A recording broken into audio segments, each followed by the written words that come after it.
मेदिनी ज्योतिष क्या होती है? कुछ लोग जो प्रिडिक्ट कर देते हैं एग्जैक्टली कि इस टाइम पे ये लड़ाइयाँ होंगी,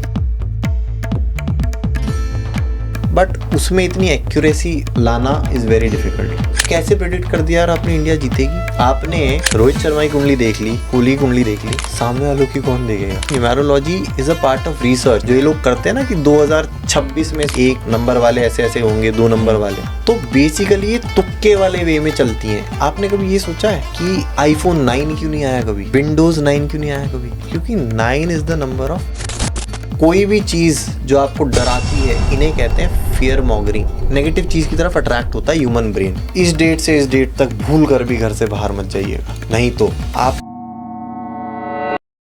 क्या हर किसी को एस्ट्रोलॉजर की नीड होती है? जो उससे एक हो गया ना, उसको किसी एस्ट्रोलॉजर की जरूरत नहीं है। सबसे आसान तरीका क्या है ये अचीव करने का? यही प्रॉब्लम है। अगर कोई चीज आसान ही होती तो उसका वो प्राइस होता क्या? Anything worth achieving is not easy to achieve, otherwise it is not worth achieving. क्या नाम जप इफेक्टिव है? आपके दिमाग को डल बनाता है। नाम जाप प्रचलन में प्रेमानंद जी के बाद आया। प्रेमानंद जी ने ये कभी नहीं बोला अपने काम छोड़ के नाम जाप कर लो यार। शिव भक्ति और कृष्ण भक्ति में और गहराई से अंतर बताओ। जो इंसान कृष्ण की भक्ति करता है वो वापस किसी भगवान की तरफ नहीं जाता है, पर जो शिव की भक्ति करता है, ये जो बढ़ती हुई भक्ति है, ये एक्चुअल में असली भक्ति है और इज इट समथिंग एल्स? भक्त बढ़ रहे हैं क्योंकि डर बढ़ रहा है। सबसे बड़ा भूत गरीबी होती है। अमीर आदमी पे कभी कुछ नहीं होता। और एक्टर्स और इनकी तो बात ही करो ही मत। बॉलीवुड वाले मेरे पास आए हैं, नाम ले लूंगा तो बदनाम हो जाएंगे। 2 हाउसों की मैं बात करूंगा बस ये लास्ट में। एक होता है, एक होता है। तो these 2 houses are magical houses. अगर आपने अपना प्रबल कर लिया है तो आप जीवन के मझधार में टॉप पे रहोगे।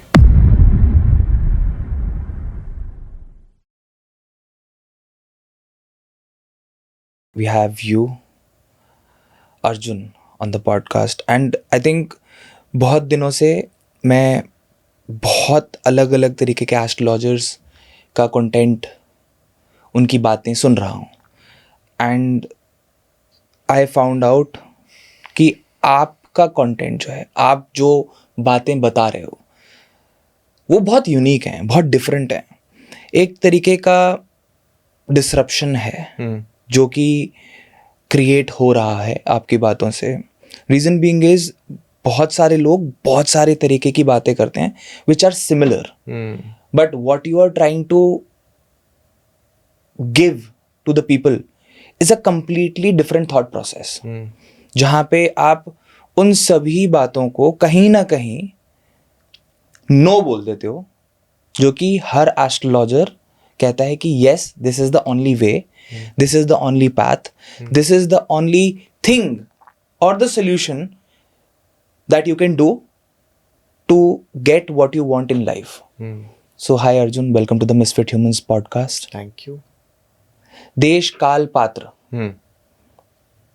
3 चीज़ों की बात सबसे पहले शुरू होती है और सबसे पहले आती है जब हम एस्ट्रोलॉजी की बात करते हैं। आपके हिसाब से एस्ट्रोलॉजी की शुरुआत कहाँ से होती है? क्या देश काल पात्र से ही होती है या उससे भी कुछ डीपर है जिसको इंसान को देश काल पात्र से भी पहले समझना जरूरी है? बिगिनिंग ऑफ एस्ट्रोलॉजी देश काल पात्र से ही होती है। वाह, ठीक है। सेकंड पे आता है पंचांग, किस मुहूर्त में आपका जन्म हुआ है। आप सीधा कुंडली पे नहीं जा सकते, आप किस मुहूर्त में आपका जन्म हुआ है। तीसरे पे आपकी आती है सूर्य और चंद्रमा की स्थिति। ऋषि पराशर ने सबसे पहले सूर्य और चंद्रमा से बनने वाले योग ही क्यों बताए? बाकी ग्रहों के बता सकते थे। क्यों? क्योंकि सब कुछ सूर्य और चंद्रमा के अराउंड रिवॉल्व होता है। इन्हें राजा और रानी कहते हैं। ओके, ठीक है।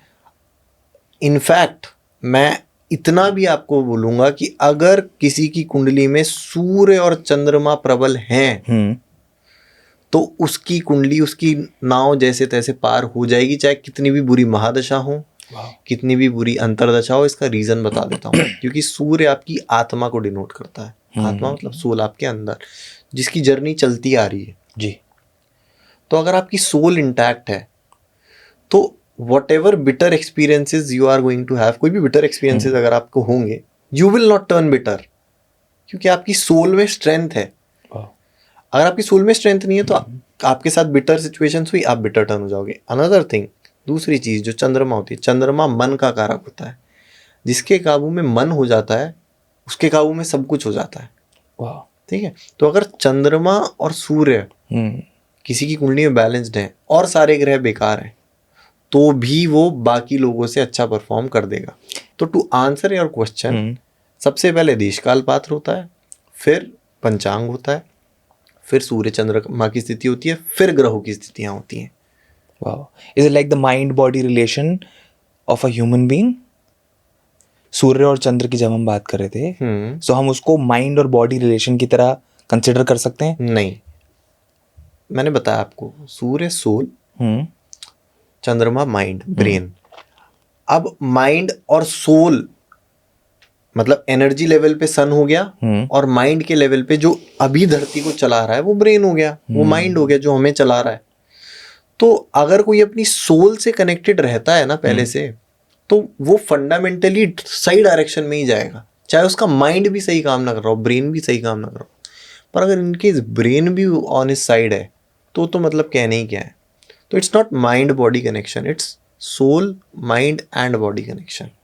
सोल इज इंक्लूडेड, सोल सबसे बड़ी प्रायोरिटी है, आत्मा, mind body and the soul. If ये तीनों चीजें अलाइन हो जाएं तो हर तरीके की प्रॉब्लम का सोल्यूशन निकाला जा सकता है। Anything can happen. ये योगा से यही तो होता है। योग means unity, right.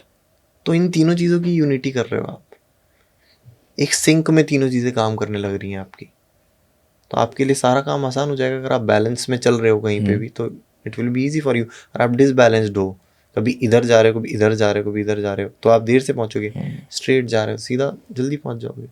It alliance you in अ वे कि आप अपनी डेस्टिनेशन को आसान तरीके से प्राप्त कर सकते हो। यस। बट ऑकल्ट का नाम जब भी लिया जाता है, किसी भी तरीके की ऑकल्ट साइंस का नाम लिया जाता है, तो लोगों के मन में एक डर उत्पन्न होता है, राइट। लोगों के मन में एक भावना उत्पन्न होती है जहाँ पे उनको लगता है कि क्या सही है, क्या गलत है, क्या मैं जो कर रहा हूँ वो सही होगा, क्या उपाय होंगे, किस तरीके से फॉलो किया जाना चाहिए। मतलब एक नहीं, 1000 सवाल हैं। आपके हिसाब से सिंपल शब्दों में अगर समझना चाहें हम, तो ऑकल्ट क्या है? ऑकल्ट नाम से लोग डर इसलिए जाते हैं क्योंकि वो ऑकल्ट को तंत्र मंत्र से रिलेट कर देते हैं, पर वो साइंस मिस कर देते हैं। ऑकल्ट साइंस, नॉट खाली ऑकल्ट है ही नहीं वो। साइंस से कभी आप डरे हो आज तक? नहीं। तो फिर ऑकल्ट साइंस से क्यों डर रहे हो? साइंस का ही पार्ट है ना ये। तो ऑकल्ट हर वो चीज होती है जो कॉमनली पकड़ में नहीं आती, मतलब समझ रहे हैं, जो मिस्टीरियस होती है। कोई भी चीज अगर मैं सिंपली ऑकल्ट बोलूं मतलब मिस्टीरियस, डीप साइंस। तो कोई चीज डीप है इसका मतलब ये नहीं कि आप उससे डर जाओगे। आप ये चीज दिमाग में रखो कि it is science, mysterious science. जो कुछ लोग डिसाइफर कर लेते हैं उनको एस्ट्रोलॉजर्स बोलते हैं, बस। ऑकल्ट के मेजर ब्रांचेस कौन कौन से होते हैं, और किस इंसान को कौन सी ब्रांच की तरफ जाना चाहिए? कुछ लोग बोलते हैं कि हम एस्ट्रोलॉजी में बिलीव करते हैं, कुछ लोग बोलते हैं कि हम न्यूमरोलॉजी में बिलीव करते हैं, कुछ लोग बोलते हैं कि हम तंत्र में विश्वास करते हैं। बट एक्चुअल ब्रांचेस कौन कौन से हैं, और किस इंसान को कौन सी ब्रांच की तरफ जाना चाहिए? तंत्र मीन्स टेक्नोलॉजी। तंत्र का एसेंशियल मतलब होता है टेक्नोलॉजी। अलग अलग टेक्नोलॉजीज बनाई गई जिससे ह्यूमन बेनिफिट। एक आपने सुना होगा विज्ञान भैरव तंत्र जी, शिव जी की 112 मेथड्स ऑफ मेडिटेशन है वो। अब वो तो हार्मफुल नहीं है। तंत्र से तांत्रिक को रिलेट कर देते हैं, सो कॉल्ड, जो दूसरों का बुरा या भला करने के लिए इस्तेमाल करते हैं, जो साइंस को उससे रिलेट करते हैं लोग। ठीक है, पर ऑकल्ट का मैं नहीं बता सकता कि कितनी ब्रांचेस हैं। आई एम एन एस्ट्रोलॉजर, मैं एस्ट्रोलॉजी की ब्रांचेस आई कैन टेल। अब एस्ट्रोलॉजी में बहुत चीजें होती हैं, जैसे वैदिक astrology is base of all. Parashar से ऊपर एस्ट्रोलॉजी में कोई है नहीं जी। पराशर ने वैदिक एस्ट्रोलॉजी बनाई थी, ठीक है। अब इसको जितना लोग अपोज करते रहे उससे कोई फर्क नहीं पड़ता। सूर्य को सूर्य ही रहता है। राइट. पराशर वैदिक एस्ट्रोलॉजी से सारी एस्ट्रोलॉजीज बनी है, उसी से कुछ कुछ कंटेक्स्ट लेके इंसान ने अपनी अपनी एस्ट्रोलॉजी बनाई है उसके बाद, पर सबसे पहले एसेंशियली बनाई गई पराशर के द्वारा. आई पर्सनली बिलीव सबसे एक्यूरेट जो एस्ट्रोलॉजी होती है, जो प्रिडिक्शंस जाती हैं या जिससे हम अपनी लाइफ डायरेक्शंस पता कर सकते हैं, वो है Vedic astrology. Okay. Nadi astrology is also there, Jaimini astrology is also there, numerology is also there. बात रही न्यूमेरोलॉजी की, numerology is a part of research. जो ये लोग करते हैं ना कि 2026 में सॉर्ट ऑफ ये एक नंबर वाले ऐसे ऐसे होंगे, 2 नंबर वाले. This is not the way numerology works. I have done research on Vedic astrology, I can talk about that. But numerology में माई रिसर्च इज अभी लेफ्ट, और सबको किसी को आइडिया नहीं है न्यूमेरोलॉजी का. ओके. ठीक है, पर लोग 2 दिन की वर्कशॉप अटेंड करके न्यूमेरोलॉजिस्ट बन जाते हैं, तो वो उस हिसाब से ज्ञान देते रहते हैं. तो अब न्यूमेरोलॉजी में साइंस तो है, ये मैं कैसे कह सकता हूँ, क्योंकि साइंटिस्ट ये बात बोल के गए हैं कि फ्रीक्वेंसीज और नंबर्स में एनर्जी होती है. 369 का कंसेप्ट टेस्ला ने दिया. अब कुछ चीजें सोचनी होती हैं कि billionaires follow astrology, millionaires don't. आपने सुना होगा, राइट? आपने कभी ये सोचा है कि आईफोन 9 क्यों नहीं आया कभी? हाँ, मैंने बहुत बार सोचा. न्यूमरोलॉजिकली हो सकता है उनका कोई थॉट प्रोसेस होगा जिस वजह से उन्होंने आईफोन 9 नहीं निकाला. विंडोज 9 क्यों नहीं आया कभी? विंडोज 8, विंडोज विंडोज 9 नहीं आया था, विंडोज 10 आया. क्यों? ये बड़े बड़े कंपनीज क्यों ऐसे ये सब फॉलो कर? क्योंकि 9 is the number of ending. And कहीं भी कोई चीज होती है वो 9 होता है. टेस्ला बोल के गए थे 369 का vibrations. 9 is the beginning, 6 is the sustainer, 9 is the end. अब कोई तो, अब कुछ भी रीजन वो लोग, चाहे गूगल पे इफ यू सर्च कुछ भी रीजन आ जाएगा कि बिकॉज ऑफ दिस. क्यों 9 पे क्यों ये सब रीजंस दिए भाई आपने? Anything that is multiplied by 9 ends with 9 comes to 9. Yes. So basically 9 वो सत्य है जो सबको एक्सेप्ट करना पड़ेगा. 9 इज एंडिंग. एंडिंग ही सत्य है. मृत्यु से बड़ा सत्य तो दुनिया में है ही नहीं ना कुछ. मृत्यु एंडिंग होती है. पर अब ये भी एक क्वेश्चन की बात है कि मृत्यु होती भी है असल में कि नहीं होती. सबसे बड़ा सवाल तो जीवन में यही है ना कि हम बोलते हैं कि आत्मा अमर है, right? That means once the soul leaves the body, वो अमर है, वो वहीं है. तो फिर आपकी बात भी सही है कि मृत्यु सिर्फ शरीर को मृत घोषित करके इंसान को मृत घोषित कर दिया जाए, या फिर हमें ये भी जानना चाहिए कि आत्मा कब फ्री होगी, right? When will be the point कि आत्मा का भी अंत होगा? ये भी एक बहुत बड़ा सवाल है. देखो, आत्मा तो शास्त्रों में लिखा है अजन्मी है, ना पैदा हुई है ना मरेगी, हमेशा रहेगी. कृष्ण ने बोला मैं था, मैं हूं, मैं रहूंगा. एसेंशियली हम ही कृष्ण हैं. किसी ने भगवान को देखा है आज तक? अभी जो कंटेम्पररी वर्ल्ड में अभी किसी ने भगवान को देखा है? टेक्निकली किसी ने भगवान को देखा ही नहीं है. क्यों? कभी सोचा है क्यों? क्योंकि जो देखता है वो खुद ही भगवान है. द सीयर इज भगवान. जो वॉच करता है, फॉर एग्जाम्पल आपने, मतलब आप अपने थॉट प्रोसेस को एज अ थर्ड, कोई तो आपके अंदर मौजूद है. आप कहते हो मेरी बॉडी, मेरा माइंड. अब वो मैं कौन है? माइंड मेरा, बॉडी मेरी. Who is that me? That me is your soul, your consciousness, whatever you call it. ठीक है. तो भगवान को किसी ने इसलिए नहीं देखा क्योंकि देखने वाले को ही भगवान कहा जाता है.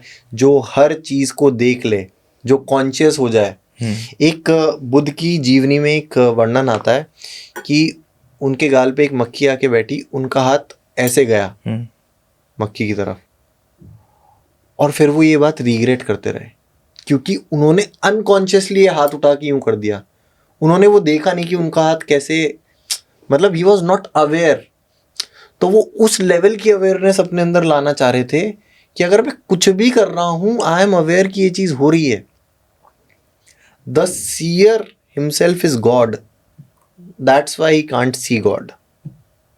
बात ये है। जिसको तुम ढूंढ रहे हो हर जगह, वो तुम खुद ही हो। हाँ जी, जिसे ढूंढा जमाने में मुझी में था, गाना है ना ये। तो वो फैक्ट है, क्योंकि जो देख लेता है, जो प्रेजेंट रहता है उस टाइम पे, आप एक बार कोशिश करना, कोई भी आप जो भी देख रहे हैं, एक बार कोशिश करना कि जो थॉट्स चल रहे हैं इनको देखने की कोशिश करना। तो आप देख पाते हो ना अपने थॉट्स की, हाँ ये चल, कौन देख रहा है वो? Visualisation, imagination, who is seeing it, कौन देख रहा है? आपको मैंने बोला अपने थॉट्स देखो, आपके दिमाग में क्या चल रहे हैं। 10 सेकंड के लिए आप फ्रीज हो जाओगे, थॉट ही नहीं आएगा दिमाग में, अभी क्या चल रहा है आपके दिमाग में। अगर आप एकदम सडनली स्टॉप करोगे तो रुक जाओगे 5 सेकंड के लिए, कि बंद हो जाएगा थॉट आना, फिर अचानक से आएगा, फिर आप उसको देख रहे हो। तो जब आप थॉट को देख रहे हो तो ब्रेन तो नहीं, माइंड तो नहीं देख रहा है, क्योंकि माइंड तो थॉट बना रहा है। तो देख कौन रहा है फिर? देख कोई और रहा है। वो जो कोई और होता है ना उस मोमेंट में प्रेजेंट, वही भगवान होता है, उसी को कॉन्शियसनेस बोलते हैं, उसी को सब बोलते हैं। There is a book called Power of Now, उसमें इसका उल्लेख है, पढ़ के देखिएगा। मतलब this thought process in itself explains a lot of things. बहुत सारे सवालों के जवाब इंसान को मिल जाएंगे अगर वो इस थॉट प्रोसेस को अपनी डे टू डे लाइफ में अडेप्ट करें। मैं हमेशा बोलता हूँ कि किसी भी चीज़ की खोज करने से पहले इंसान को आईने में अपने आप को देख लेना चाहिए। अगर आपने खुद को समझ लिया एक बार के लिए, तो मुझे लगता है कि आपके लिए और चीज़ों को समझना और ज़्यादा आसान हो जाता है जीवन में। करेक्ट। हम बात कर रहे थे एस्ट्रोलॉजी की। एस्ट्रोलॉजी में आपने बताया कि काफ़ी सारी ब्रांचेस हैं and you are a believer और you are a follower of the Vedic system, right? But on the other hand लोग कहते हैं कि मेदिनी ज्योतिष जो है उसका भी एक बहुत ही इंपॉर्टेंट रोल है। मेदिनी ज्योतिष क्या होती है? जो भी किसी पर्टिकुलर स्ट्रेटा ऑफ पॉपुलेशन को इम्पैक्ट करे, जैसे देश, स्टेट, कोई पर्टिकुलर ग्रुप ऑफ पीपल को, या जैसे भूकंप आते हैं इनकी प्रिडिक्शंस, ठीक है, कोई दंगे होने वाले हैं इनकी प्रिडिक्शंस, बेसिकली आप समझ गए मतलब, वो मेदिनी ज्योतिष होती है। अब वो कितनी एक्यूरेट है, दैट इज डिफरेंट। कुछ लोग आपने देखे होंगे जो प्रिडिक्ट कर देते हैं एग्जैक्टली कि इस टाइम पे ये लड़ाइयाँ होंगी। वो कैसे होती है? जैसे फॉर एग्जांपल जब हमारा इंडिया बना, जिस टाइम पे बना, जिस डेट पे बना, उस टाइम पे जो भी प्लानिटरी पोजीशंस थी वो इंडिया की कुंडली बन गई बेसिकली।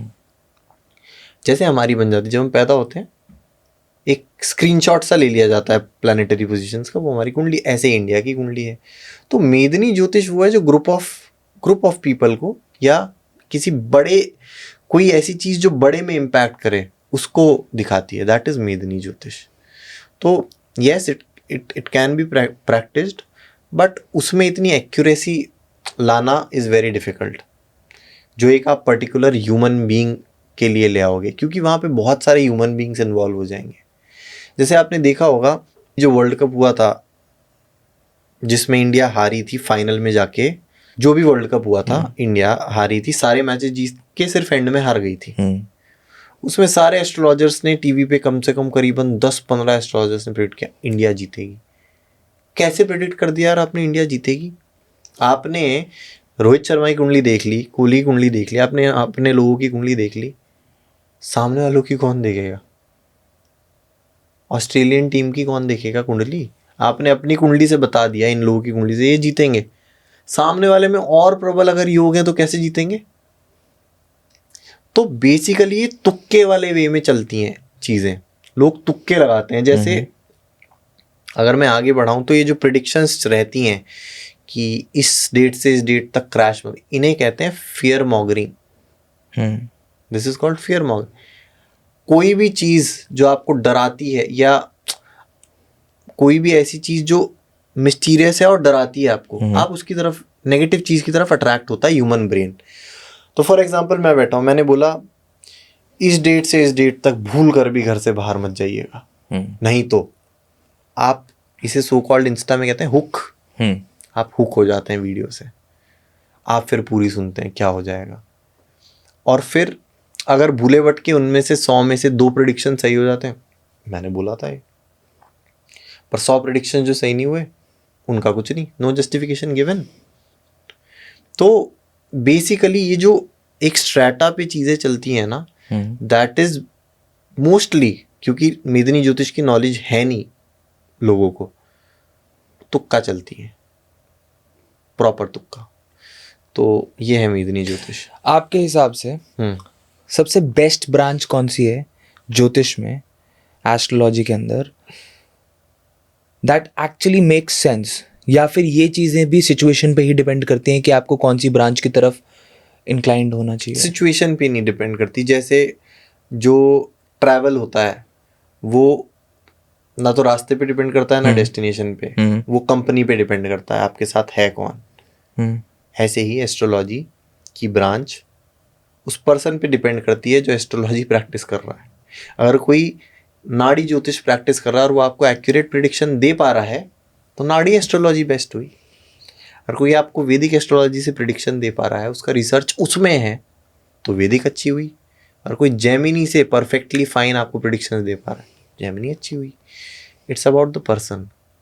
अगर कोई पर्सन एक पर्टिकुलर ब्रांच को, कोई लोग तो मैंने देखे हैं कि एक पर्टिकुलर ग्रह को पकड़ के ही सारे प्रिडिक्शन दे देते हैं, आपके हाथ को देख के ही सारे प्रिडिक्शन दे देते हैं। तो क्या पामिस्ट्री फिर मैं बुरी कह दूंगा? अगर कोई फॉर एग्जांपल आप पामिस्ट्री में बिलीव नहीं करते, आप गए किसी पामिस्ट के, उसने आपको सब एग्जैक्ट प्रेडिक्ट कर दी, कर दोगे बिलीव एकदम? तो ऐसे ही it's subject to the person. But आपने अभी बोला कि कोई भी चीज़ हवा में प्रेडिक्ट करना सही नहीं है जी। आपने ये भी बोला कि जो लोग ये बताते हैं कि प्लेन क्रैश हो जाएगा, इंडिया मैच जीत जाएगी, ऐसे हो जाएगा, वैसे हो जाएगा, this is not the right way to use astrology. Yes, agree? Yes. But on the other hand आपने ये भी बात बोली कि एक इंसान की प्रैक्टिस जिस फील्ड में होगी वो उस फील्ड की प्रैक्टिस के माध्यम से सही प्रेडिक्शन भी दे सकता है। यस। और उससे पहले आपने एक बात बोली जो कि मुझे लगता है कि मैं भी अपनी पर्सनल लाइफ में, डे टू डे लाइफ में प्रैक्टिस करने की कोशिश करूंगा, दैट इज कि अगर आप देख रहे हो तो आप स्वयं हो। Yes, right. जैसे हम बोलते हैं स्वयंभू, हम बोलते हैं हर हर महादेव, कि मनुष्य में ही भगवान है। राइट। तो जब मुझ में ही इतनी शक्ति है, असीम शक्ति है, जिसको मैं खोजने की कोशिश कर रहा हूं, अगर मैं उस शक्ति को खोज लूं, ढूंढ लूं, समझ लूं, तो फिर मेरे लिए एक प्रेडिक्शन करना क्या ही है? कुछ भी नहीं है। तो फिर हम ये कैसे बोल सकते हैं कि जो लोग कर रहे हैं वो गलत है? नहीं, तो आप उनका सक्सेस रेट देखो ना यार। आपने उनकी 10 इंटरव्यू देखे, उसमें 100 प्रेडिक्शन में से उनकी 10 सही हुई। कोई चीज लॉ तब बनती है जब वो हर केस, हर सिनेरियो में सही हो। लॉ तो उसी को बोलते हैं ना। सनराइजेस इन द ईस्ट कब गलत हुआ ये आज तक? वेस्ट से आया कभी? नहीं हुआ ना। ऑन द अदर हैंड मैं ये जरूर बोलूंगा कि एस्ट्रोलॉजी इज पॉसिबिलिटी, प्रोबेबिलिटी। अगर आप अपने को जानते हो तो आपका एस्ट्रोलॉजर आपको आपसे ज्यादा जानता है, अगर अच्छा है तो। समझ रहे हैं? मैं I'm getting Yes. where it is going, right? हाँ, तो आपका फॉर एग्जाम्पल आपका एस्ट्रोलॉजर आपको टेंडेंसीज बता रहा है आपकी, आपको 80% आपके बारे में सही टेंडेंसी बता दी उसने। अब वो टेंडेंसी पता तो आपको भी थी, पर उसका उपाय नहीं पता था, आप ढूंढे जा रहे थे क्या करें क्या करें। अब एस्ट्रोलॉजर आया, उसने आपकी कुछ नहीं बताया, आपकी दिमाग की टेंडेंसीज बताई। आपने बोला यार ये टेंडेंसीज बिल्कुल सही बताई। जब टेंडेंसी सही बताई, 80% भी सही बता दी, 5 में से 3 क्वेश्चन भी सही आंसर कर दिए, सही जाके बैठे, तो आप उनको बिलीव कर सकते हो। राइट। You can believe. ठीक है। पर अगर कोई इंसान फियर मॉन्गरिंग कर रहा है, कैसे किसी ने बोला कि नॉर्थ ईस्ट की तरफ या किसी भी साइड की तरफ प्लेन जाते हुए क्रैश हो जाए? किसकी कुंडली बनाई उसने? प्लेन की बनाई? लोगों की बनाई उसमें बैठे? नॉर्थ ईस्ट की बनाई? नॉर्थ भूमि की बनाई जहां पे वो गिरा? हाँ, किसकी बनाई? उस एयरपोर्ट की बनाई? उस पायलट की बनाई? हाँ, किसकी बना दी भाई? या उन 400 पैसेंजर्स की? किसकी बनाई? बताओ मुझे। मुझे बताओ, अगर फॉर एग्जांपल कोई मेरे सामने कुंडली दिखाता है, मैंने उसकी कुंडली बनाई, यहाँ इंसान ने किसकी बनाई कुंडली पता ही नहीं है, या तो प्लेन की बनाई होगी, या नॉर्थ ईस्ट जब डेवलप हुआ होगा इंडिया का उसकी बनाई होगी, किसकी बनाई होगी, कोई आइडिया ही नहीं है। हवा में प्रिडिक्शन, कोई रैशनल नहीं है इस बात पे कि भाई कभी, आई वुड सजेस्ट यू, आगे कोई एस्ट्रोलॉजर है उनसे पूछो आपने सर किसकी कुंडली बना के प्रिडिक्शन बताया।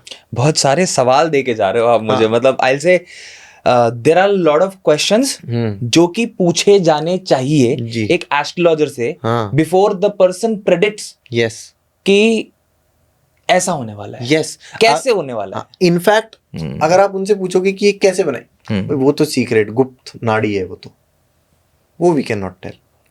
अरे यार, अगर आप मेरे से अपनी कुंडली बनवा रहे हो, मैं आपको बता रहा हूँ, मैं आपको बताऊंगा आपका शनि यहाँ पे है, ये आपको ये टेंडेंसी देता है, ये टेंडेंसी अगर कंटिन्यू रहती है तो you are going to crash. मैंने आपकी कुंडली बनाई, मेरे पास जवाब है, अगर सामने सामने कुंडली बन रही है, मेरे पास जवाब है मैंने किसकी कुंडली बनाई। इन लोगों के पास क्या जवाब है, मैं सबसे पूछ रहा हूँ, क्या जवाब, किसकी कुंडली बनाते हो आप, मुझे बताओ। जिस दिन ये बता देंगे हम इनकी बात मान लेंगे। जब एक जातक, एक इंसान एक एस्ट्रोलॉजर के पास पहली बार जाता है, right, because you have empowered more than 10,000 clients and you have been doing it for the last 7 years, पिछले 7 साल से आप ये चीज़ कर रहे हैं, उसके दिमाग में सबसे बड़ा मिसकंसेप्शन क्या होता है जो कि राइट अप्रोच नहीं है? कि ये भगवान है और ये मेरी डेस्टिनी चेंज कर देगा। वो भूल जाता है कि एस्ट्रोलॉजर एक इंसान है जिसकी एक लिमिटेशन है। एस्ट्रोलॉजर वो चीज़ें देख लेता है जो प्रोबेबली अभी आपको नहीं दिख रही है, पर इसका मतलब है वो भगवान है, ये नहीं है। एस्ट्रोलॉजर एक इंसान है, एस्ट्रोलॉजी एक साइंस है। एस्ट्रोलॉजर आपकी कुंडली देख के, वो एस्ट्रोलॉजर बेस्ट है जो आपकी कुंडली देख के आपकी टेंडेंसीज बताएं, क्योंकि आपकी टेंडेंसी आपकी आदतें बनाती हैं और आपकी आदतें आपका फ्यूचर बनाती है। समझ रहे हैं? अगर मैं 99% टाइम्स देखूं तो इंसान अपनी गलती से फंसता है या अपनी ही वजह से कामयाब होता है। 1% फॉर एग्जांपल एक्सीडेंट होना, है ना, ये सब चीज़ें अलग हो गई। इसके अलावा आप अगर एस्ट्रोलॉजर के पास जा रहे हो, आप सिर्फ ये देखो कि क्या ये मेरी टेंडेंसी पकड़ पा रहा है, और इसने मेरी टेंडेंसी पकड़ ली ना, क्या मैं ऐसा ही हूँ, तो ये मेरे को हो सकता है आगे का भी बता दे, क्योंकि इट्स नॉट अ साइंस। अगर मैं आपको बोलूं, मैंने पहले भी एग्जांपल दिया है कि 60 किलोमीटर पर आवर पे एक कार जा रही है, इस डायरेक्शन में जा रही है स्ट्रेट, 1 घंटे बाद जाके सामने वॉल है, वो एक एस्ट्रोलॉजर देख पा रहा है कि सामने वॉल है। अगर ये इस तरह से जाती रही 60 किलोमीटर पर आवर, तो 1 घंटे बाद ही जाके वहां पे क्रैश होगी। तो इसमें क्या साइंस हुआ क्या कुछ? इसमें कोई रॉकेट साइंस हो गया क्या? अगर इंसान की टेंडेंसी देख ली मैंने कि 60 किलोमीटर पर आवर की स्पीड से गाड़ी जा रही है, ये आगे टकराएगी, इसमें क्या कर लिया मैंने? कुछ नहीं, जो होना था वो बताया मैंने। अब मैंने क्या किया, ये 60 किलोमीटर पर आवर की स्पीड पे जो जा रही थी 60 किलोमीटर पहले, थोड़ी सी पिवट कर दी, डायरेक्शन बदल दी, दीवार आगे 60 किलोमीटर पर। अब जब थोड़ी सी डायरेक्शन बदल दी तो आगे 60 किलोमीटर बाद जाके कितनी डायरेक्शन बदल चुकी होगी। आगे जो वॉल थी उस पर नहीं टकराया आदमी, फिर बच गया। दैट इज व्हाट उपाय इज। यस, यही उपाय होता है। यस, कि आप उसकी डायरेक्शन को बदल देते हो, हाँ, जिससे कि जो इमीडिएट डैमेज है, यस, एटलीस्ट हम उससे उस इंसान को बचा पाए। बचा तो सकते ही नहीं एस्ट्रोलॉजर, मैं ये बता दूं आपको। होना तो है ही वो, अच्छा, होगा तो है ही, पर उसकी इंटेंसिटी कम ज़्यादा वो भी एस्ट्रोलॉजर नहीं करते, पर उनके बताए गए तरीके करते हैं। जो अलग अलग वेदों में कुछ मंत्र दिए गए हैं जिनसे इंसान की फ्रीक्वेंसीज राइज होती हैं या फॉल होती हैं। फॉर एग्जांपल, आपका कोई ग्रह खराब है, वो आपको खराब फल दे रहा है, तो उस ग्रह की फ्रीक्वेंसीज आपके अंदर ज़्यादा हैं, आप उस चीज़ की फ्रीक्वेंसी को अट्रैक्ट करोगे। अब मैंने मंत्र देके उनकी फ्रीक्वेंसी को टोन डाउन कर दिया, तो फॉर एग्जांपल 100 डैमेज होता 70 होगा। 30% is not a small number. पर क्या इसका मतलब डेस्टिनी चेंज कर दी एस्ट्रोलॉजर ने? नहीं करी, वही रही आपकी।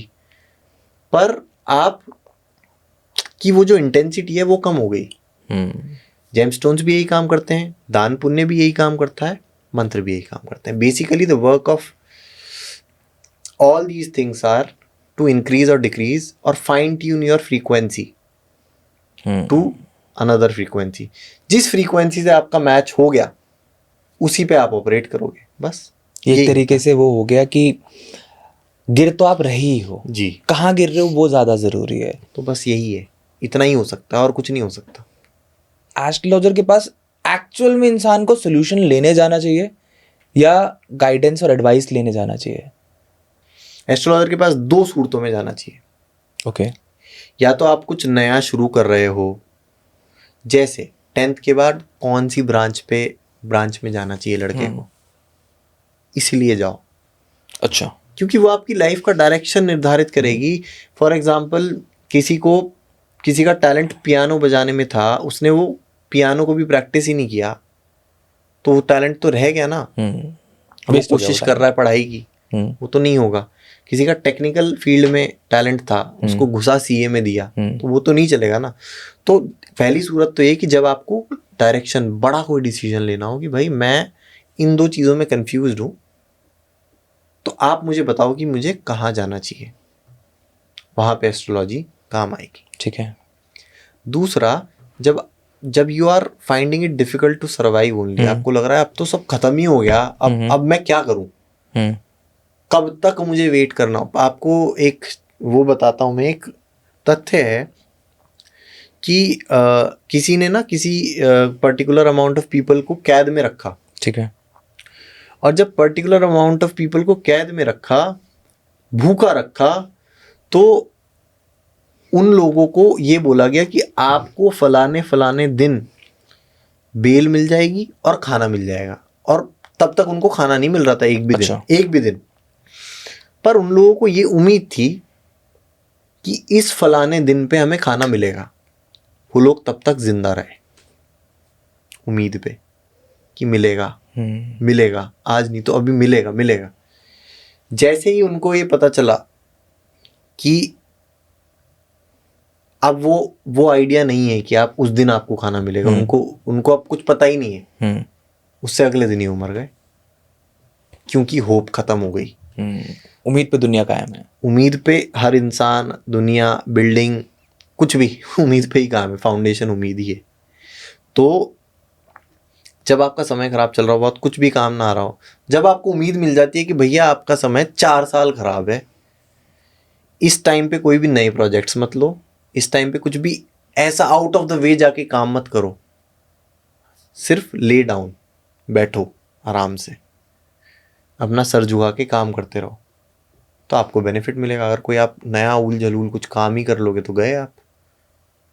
तो सिंपल है, उम्मीद जब आप negative, basically positivity is the thing. अगर आप नेगेटिव सिनेरियो में अटके हुए हो, आपको कुछ दिख ही नहीं रहा कि मैं यहाँ से बचूंगा कैसे, तो आप मर जाओगे। आपको पता है कि अब से 10 दिन बाद कोई हाथ आएगा, हेवनली हाथ, जो मुझे पकड़ के ले जाएगा, आप नहीं मरोगे, आप जिंदा रहोगे। प्लैनेट्स कैसे इफेक्ट करते हैं लोग आंसर ही नहीं कर पाते प्लैनेट्स आपको कैसे। 99% आपकी थॉट प्रोसेस को बदल देते हैं बस। शनि किसी का खराब है, वो आ गया, थॉट प्रोसेस बदल गया। इंसान जो चीज़ नहीं कर रहा था, वो अब अचानक से उसने कोई जॉब कर रहा था बेचारा अच्छा खासा, किसी ने बोला कि अपने सारे पैसे इसमें इन्वेस्ट कर दे और तुझे जॉब करने की ज़रूरत ही नहीं पड़ेगी, उसने जॉब उसमें इन्वेस्ट कर दिया। फिर बोलते हैं कि प्लैनेट ने गलती करी है। गलती करी खुद ने, ब्रेन में थॉट डाला प्लैनेट ने, एक्शन किसने किया, खुद ने, ब्लेम प्लैनेट को करेंगे, ये नहीं होता है। तो प्लैनेट आपको इम्पैक्ट करता है 99% आपके दिमाग से, आपके दिमाग में थॉट डाल देगा। तो अगर किसी को भी अपना समय सही ही चलाना है, उसकी खराब महादशा आ रही है, तो इससे लेसन क्या मिला, keep doing the things you are doing in your good times. Right. आप अगर वही चीजें करते रहोगे जो आप अपने अच्छे टाइम में कर रहे थे और जो आपके लिए काम कर रही थी, तो आपके साथ वही चीजें होती भी रहेंगी। आप अगर वो चीज कर, शनि की महादशा आई, बृहस्पति की बात, किसी का शनि खराब है जी, आलस में आ गया इंसान, जॉब ही नहीं जा रहा, लेट जा रहा है, पड़ा हुआ है, काम का तरीका बदल दिया उसने, फिर वो रिजल्ट कैसे सेम एक्सपेक्ट कर सकता है यार? बट परिस्थिति भी तो इंसान की सोच को, उसके एक्शंस को चेंज करती है ना। अब उसको ये पता ही नहीं है कि मेरी महादशा चालू हो गई है, right, and he is not aware, he is just trying to feel. उसको ऐसा महसूस हो रहा है कि मेरे शरीर में एनर्जी खत्म होती जा रही है, राइट, वो अवेयर ही नहीं है।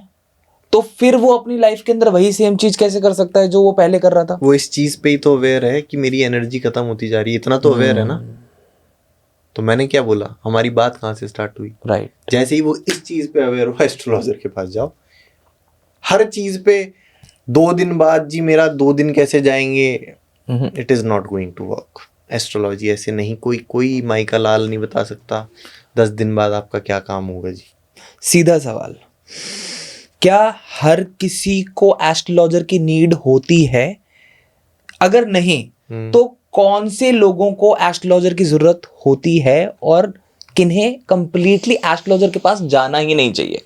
मैं आपको सिर्फ इसका एक कहानी से आंसर दूंगा और मैं चाहूंगा सब सुने। ठीक है। एक कहानी सुनी थी मैंने मक्खी और परवाने की। परवाना क्या होता है? जो लाइट देखता है और लाइट में मिल जाता है, मौत। हाँ। तो एक बार मक्खियों का झुंड आया, परवानों के राजा से पूछा कि भाई हमें भी परवाने की उपाधि चाहिए, हम भी उड़ते हैं, हम भी सब कुछ सेम करते हैं, पर हम परवाने क्यों नहीं है, हमें परवाने की उपाधि चाहिए। तो परवानों के राजा ने बोला ठीक है भाई, आप रोशनी ढूंढ के आओ। तो अब मक्खियाँ बेचारी गई गांव में देखा, इधर उधर लोकेलिटी में देखा, परवानों के राजा के पास वापस आई और आके बोली कि भाई फलानी जगह बल्ब जल रहा है, फलानी जगह चिता जल रही है, फलानी जगह दिया जल रहा है, ये हो गया।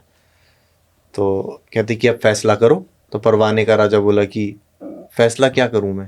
कहता अब आपके परवाने आएंगे जब तो फैसला हो जाएगा कि हम कम नहीं है परवाने। तो परवाने का राजा बोला कि बेवकूफो, फैसला तो हो चुका, फैसला तो हो गया। इसका मतलब है कि परवानों को रोशनी मिल गई, रोशनी मिलके वो वापस क्यों आएंगे? वो रोशनी से एक हो जाएंगे, वो मिल जाएंगे रोशनी से। ये इसका लेसन है। तो इसी से मैं आपको बताऊंगा, जो उससे एक हो गया ना, एनलाइटन हो गया, कॉन्शियस हो गया, उसको किसी एस्ट्रोलॉजर की जरूरत नहीं है। और जो नहीं हुआ उसको एस्ट्रोलॉजर की जरूरत पड़ेगी, देर सवेर पड़ेगी। जब तक इंसान का समय अच्छा चलता है, ना तो वो भगवान को ही मानता, ना वो एस्ट्रोलॉजी को ही मानता। कट टू समय खराब शुरू होता है एस्ट्रोलॉजर। वो रास्ता कौन सा है जिस रास्ते से हम डायरेक्टली उसके साथ जुड़ जाएं, ताकि हमें किसी भी चीज़ की ज़रूरत ना पड़े, चाहे वो एस्ट्रोलॉजी हो या फिर कोई और चीज़। कॉन्शियस होना शुरू हो जाओ, बस अपने आप को पकड़ना शुरू कर दो डेली। किसी की टेंडेंसी है कि उसको गुस्सा आता है, उसने वो टेंडेंसी पकड़ ली, खुद ही पकड़ ली, एस्ट्रोलॉजर की जरूरत नहीं पड़ी, क्योंकि वो अवेयर है, पकड़ ली, पकड़ के वो चेंज कर देगा। तो एस्ट्रोलॉजर क्या बताएगा? टेंडेंसी तो बताएगा, वो उसने पहले ही पकड़ के चेंज कर ली। बेसिकली जो जब मैं मर जाता है ना, तो वॉचर बचता है सिर्फ, जो हमने शुरू में बात करी। जब वो बच जाता है, उसके बाद किसी की जरूरत नहीं पड़ती। पर क्या होता है कि हम वो वॉचर को मेंटेन नहीं रख सकते। अगर मैं अभी आपको बोलूं कि आप वॉचर बन जाओ, आप देखो, कब तक देख लोगे आप? 1 मिनट, 2 मिनट, 10 मिनट, फिर भूल जाओगे, फिर यहीं आ जाओगे दुनिया में। यही तो कन्वर्सेशन हम कैमरा ऑन होने से पहले भी कर रहे थे कि आपने कहा इकिगाई, मैंने कहा इसलिए, राइट, क्योंकि आप उसको मेंटेन नहीं कर पाते। यस। एंड आई थिंक जो आपने बात बोली है उसको मैं एक शब्द दूंगा, that is self awareness. Yes. अगर आप सेल्फ अवेयर हो जाओ, किसी की जरूरत तो आपको किसी की जरूरत नहीं, किसी की भी नहीं है। क्योंकि मैंने अपनी अवेयरनेस को कांस्टेंट रखने के लिए वापस उस किताब को उठाया और उसको पढ़ा जी, कि मुझे पता है रास्ता भाई है, मुझे पता है कि that is the way of life, to live a happy life, to live a life जहाँ पे आपको मोनोटनस फीलिंग नहीं आएगी कि लाइफ मोनोटनस हो गई है। आप उस बोर्डम को ऑटोमेटिकली किल कर दोगे and you will become more happy. But I was self aware enough somewhere, मैं ये नहीं कहूंगा कि I am completely self aware, but I was self aware enough कि मुझे ये पता था कि मुझे ये चीज करनी है। और अगर आप सेल्फ अवेयर होगे ही नहीं तो आप फिर भटकते ही रहोगे बस। तो अगर आप सेल्फ अवेयर हो जाते हो तो फिर क्या एस्ट्रोलॉजी? कुछ नहीं है एस्ट्रोलॉजी फिर आपके लिए, भूल जाओ, आप छोड़ दो एस्ट्रोलॉजी। कोई ज़रूरत नहीं है किसी एस्ट्रोलॉजर के पास जाने के लिए। एस्ट्रोलॉजर के पास जाओ फ्यूचर जानने के लिए नहीं, अपनी सिर्फ टेंडेंसी जानने के लिए। फ्यूचर टेंडेंसी बनाएंगी। अगर हाँ, ये ज़रूर है कि 1% चीज़ें जो आपके कंट्रोल के बाहर होती हैं, जैसे एक्सीडेंट हो गया फॉर एग्जांपल, किसी की कुंडली में कोई कुंडली ससेप्टेबल टू एक्सीडेंट है, एस्ट्रोलॉजर ने बता दिया कि भैया बाहर ना आप जा, थोड़ा इधर उधर देख के। 99% एक्सीडेंट्स जो होते हैं कंट्री में वो किसी ना किसी की अनकॉन्शियसनेस की वजह से ही होते हैं। किसी की आंख लग जाती है अचानक, अवेयर नहीं था गया, कोई दूसरा अवेयर नहीं था तो हमारा एक्सीडेंट कर गया। तो what we can do is कि जब हमें पता चल गया कि ऐसा ऐसा है, तो फॉर एग्जांपल कुछ रेमेडीज होती हैं इन चीज़ों के लिए, वो रेमेडीज ले ली, एक्सीडेंट में जो डैमेज होना था वो कम होएगा, बस दैट इज इट। यार आजकल हम सोशल मीडिया पे देख रहे हैं, सोशल मीडिया क्या हर जगह ही हो गया आजकल। तो कोई हम आजकल की बात करते हैं, मेरे को अभी ये बात बोलते बोलते ये याद आया कि आज से 20 साल पहले, 15 साल पहले अखबार में भी तो हम यही बातें पढ़ते थे कि इस राशि वालों के लिए ये साल लकी होने वाला है, इनके लिए अनलकी होने वाला है। टेल मी ऑनेस्टली, मतलब the way I am trying to understand जो आप कह रहे हो, उस हिसाब से क्या एक राशि के लिए की गई प्रेडिक्शन उस राशि के हर इंसान के लिए सेम होने वाली है? कैसे हो सकता है ये? 12 राशियां, 9 ग्रह, 27 नक्षत्र, सबका देश काल पात्र अलग, सबकी महादशाएं अलग, सबकी प्रत्यंतर दशाएं, अंतरदशाएं, नवमांश, दशमांश, D60 अलग। तो प्रेडिक्शन सेम कैसे हो सकता है? आप ये मानो जब कोई कुंडली का विश्लेषण किया जाए तो 10 में से, मोटा मोटा बता रहा हूं मैं आपको, कभी मैं ज्यादा बिंदु देता हूं कभी कम, 3.5 बिंदु लग्न को दिए जाएं, 3.5 बिंदु नवमांश को दिए जाएं, 7 बिंदु हो गए। 2.5 बिंदु महादशा को दिया जाए और 0.5 बिंदु ट्रांजिट्स को दिया जाए कि जो ट्रांजिट्स हो रही हैं, प्लैनेट घूम रहे हैं, इनसे क्या आधा 0.5 बिंदु out of 10 I am saying, telling you.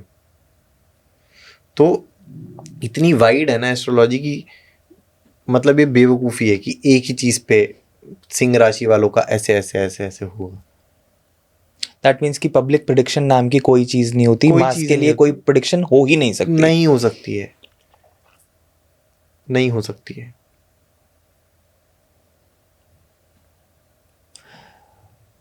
Okay अब बहुत लोगों का तो काम ही बंद हो जाएगा ये सुन के। अगर लोगों को समझ में आ जाए तो लोगों का तो काम खत्म। सो आपके हिसाब से ये एस्ट्रोलॉजी नहीं है, ये शोबिज़ है? दिस सिंह राशि वालों का, yes, that's deep. I am just trying to process. 2.5 दिन सेम राशि रहती है यार, 2.5 दिन में कितने लोग पैदा होते हैं, कितने लोगों का सेम प्रेडिक्शन हो जाएगा। अर्जुन जी थोड़ा सा ना कोर कॉन्सेप्ट को समझते हैं। मतलब I was just trying to process a lot of things that you just said. आपने जो जो बातें करी उसको और अच्छे से प्रोसेस करने की कोशिश करते हैं। लगन कुंडली होती है, राइट? चंद्र कुंडली होती है, राइट? किस किस तरह की कुंडलियां होती हैं और कौन सी कुंडली दिखानी चाहिए? किस कुंडली से क्या प्रभाव पड़ सकता है एक इंसान की जिंदगी में? और जब हम सन साइन की बात करते हैं, राइट, जिसे हम राशि भी बोलते हैं, यूजुअली हम आज के समय में हर चीज को सन साइन के हिसाब से बोलते हैं कि आपका सन साइन ये है तो आपका प्रेडिक्शन ये है, आपका सन साइन ये है तो आपका प्रेडिक्शन ये है। बट जितना मुझे समझ में आया अभी तक, सन साइन का तो कोई सेंस होता ही नहीं है एस्ट्रोलॉजी में तो मून साइन का सेंस होता है. सो लेट्स अंडरस्टैंड कि लगन कुंडली, चंद्र कुंडली और ये सन साइन और मून साइन का डिफरेंस भी थोड़ा और अच्छे से समझते हैं आपके थॉट प्रोसेस के हिसाब से. तो पराशर जी ने इसको एक सीक्वेंस में बता रखा है, सिंपल. ठीक है. सबसे ऊपर आपकी लगन कुंडली, उसके बाद आपकी चंद्र कुंडली, उसके बाद आपकी सूर्य कुंडली, in order of decreasing preference. सूर्य कुंडली या सन साइन जो होता है, सूर्य अप्रोक्सीमेटली 1 महीने तक एक राशि में रहता है. तो उस राशि में 1 महीने तक जो भी लोग पैदा होते रहे उनकी सबकी सेम प्रिडिक्शन तो हो नहीं सकती. तो इससे हम थोड़ा माइन्यूट में गए. वो हुई चंद्रमा जहां पे प्लेस्ड है, उसकी राशि जो कि होती है आपकी राशि, उसको राशि कहा जाता है जी. मून साइन 2.5 दिन एक मून साइन होता है. तो अब 2.5 दिन कितने लोग पैदा होते हैं? बहुत. पर 30 दिन से तो कम ही होते हैं. तो वो थोड़ा स्ट्रेटा हो गया कम. लग्न होता है हर 2.5 घंटे में चेंज, 2.5 घंटे में. तो 2.5 दिन से 2.5 घंटे पे आ गए. तो जितनी चीज माइक्रो लेवल पे जाती चली गई उतनी एक्यूरेट होती चली जाएगी. बस ये है सिंपल. और लगन से भी ज्यादा एक्यूरेट क्या होता है? लगन से भी ज्यादा एक्यूरेट होता है D60. वो पकड़ में नहीं आती है, वो बहुत मुश्किल से पकड़ में आती है. और उससे भी ज्यादा एक्यूरेट अगर बात करें तो उससे ज्यादा एक्यूरेट होती है गुरु कृपा. कुछ लोग ना तो एस्ट्रोलॉजी जानते, ना न्यूमरोलॉजी जानते, ना कभी उन्होंने एस्ट्रोलॉजी की पढ़ाई करी है, पर आपकी शक्ल देख के आपको बता देंगे आपका नाम ये है, आपके फादर का नाम ये है, ये वो सिद्धि होती है, गुरु कृपा से आती है. तो एक इंसान को अगर अपनी लाइफ में कुछ भी गहराई से समझना है तो जो आपने पैटर्न बताया, फ्लो बताया, उसके हिसाब से अगर वो चीजों को समझें तो उनकी लाइफ में एक्चुअल में एस्ट्रोलॉजी एक बदलाव ला सकती है 100%. बट ऐसा क्यों है कि D60 को पकड़ना और समझना बहुत ही मुश्किल है? क्योंकि एक नवमास जो होता है ना, वो ही बहुत जल्दी चेंज हो जाता है मिनटों में. जितने डिविजन्स होते चले जाएंगे उतना जल्दी आपका प्लैनेट का ये जो क्या कहते हैं इसको, जो वर्ग चार्ट्स होते हैं ये चेंज हो जाएंगे. जैसे D9 पर्टिकुलर टाइम में चेंज हो जाएगा, D10 और जल्दी चेंज हो जाएगा. ठीक है. आगे वाले जितने भी हैं D60 तक चेंज होता है. D60 तो बहुत ही जल्दी चेंज हो जाएगा, इमीडिएटली इट विल चेंज. मतलब एक एस्ट्रोलॉजर के लिए D60 समझना मुश्किल नहीं है, बट एक पकड़ना मुश्किल है. एक जातक के लिए अपनी एग्जैक्ट, जातक के लिए नहीं, एस्ट्रोलॉजर के लिए भी D60 पहचानना ही मुश्किल है कि इसका कौन सा हो सकता है. D60 बहुत मुश्किल है, नहीं पहुंचा जा सकता. अरे 2 मिनट तो नर्स को बताने में लग जाते हैं, भाई पैदा हो गया, 2 मिनट टाइम नोटिस किया, वो चेंज D60 पता नहीं कब हुआ है वो. ओके. सो हम महीने की बात कर रहे थे, हम दिन की बात कर रहे थे, हम घंटे की बात कर रहे थे, हम मिनटों की बात कर रहे थे, यहाँ हम सेकंडों और माइक्रो सेकंडों की बात कर रहे हैं. जी. That's too deep. अगर एक इंसान को देश काल पात्र में से अगर उसको एग्जैक्ट डॉट माइक्रो सेकंड्स तक पता हो, हाँ जी, तो D60 से ऐसी कोई चीज नहीं है जो प्रेडिक्ट नहीं करी जा सकती एक्सेप्ट फॉर डेथ. कुछ चीजें भगवान के हाथ में ही छोड़ देनी चाहिए.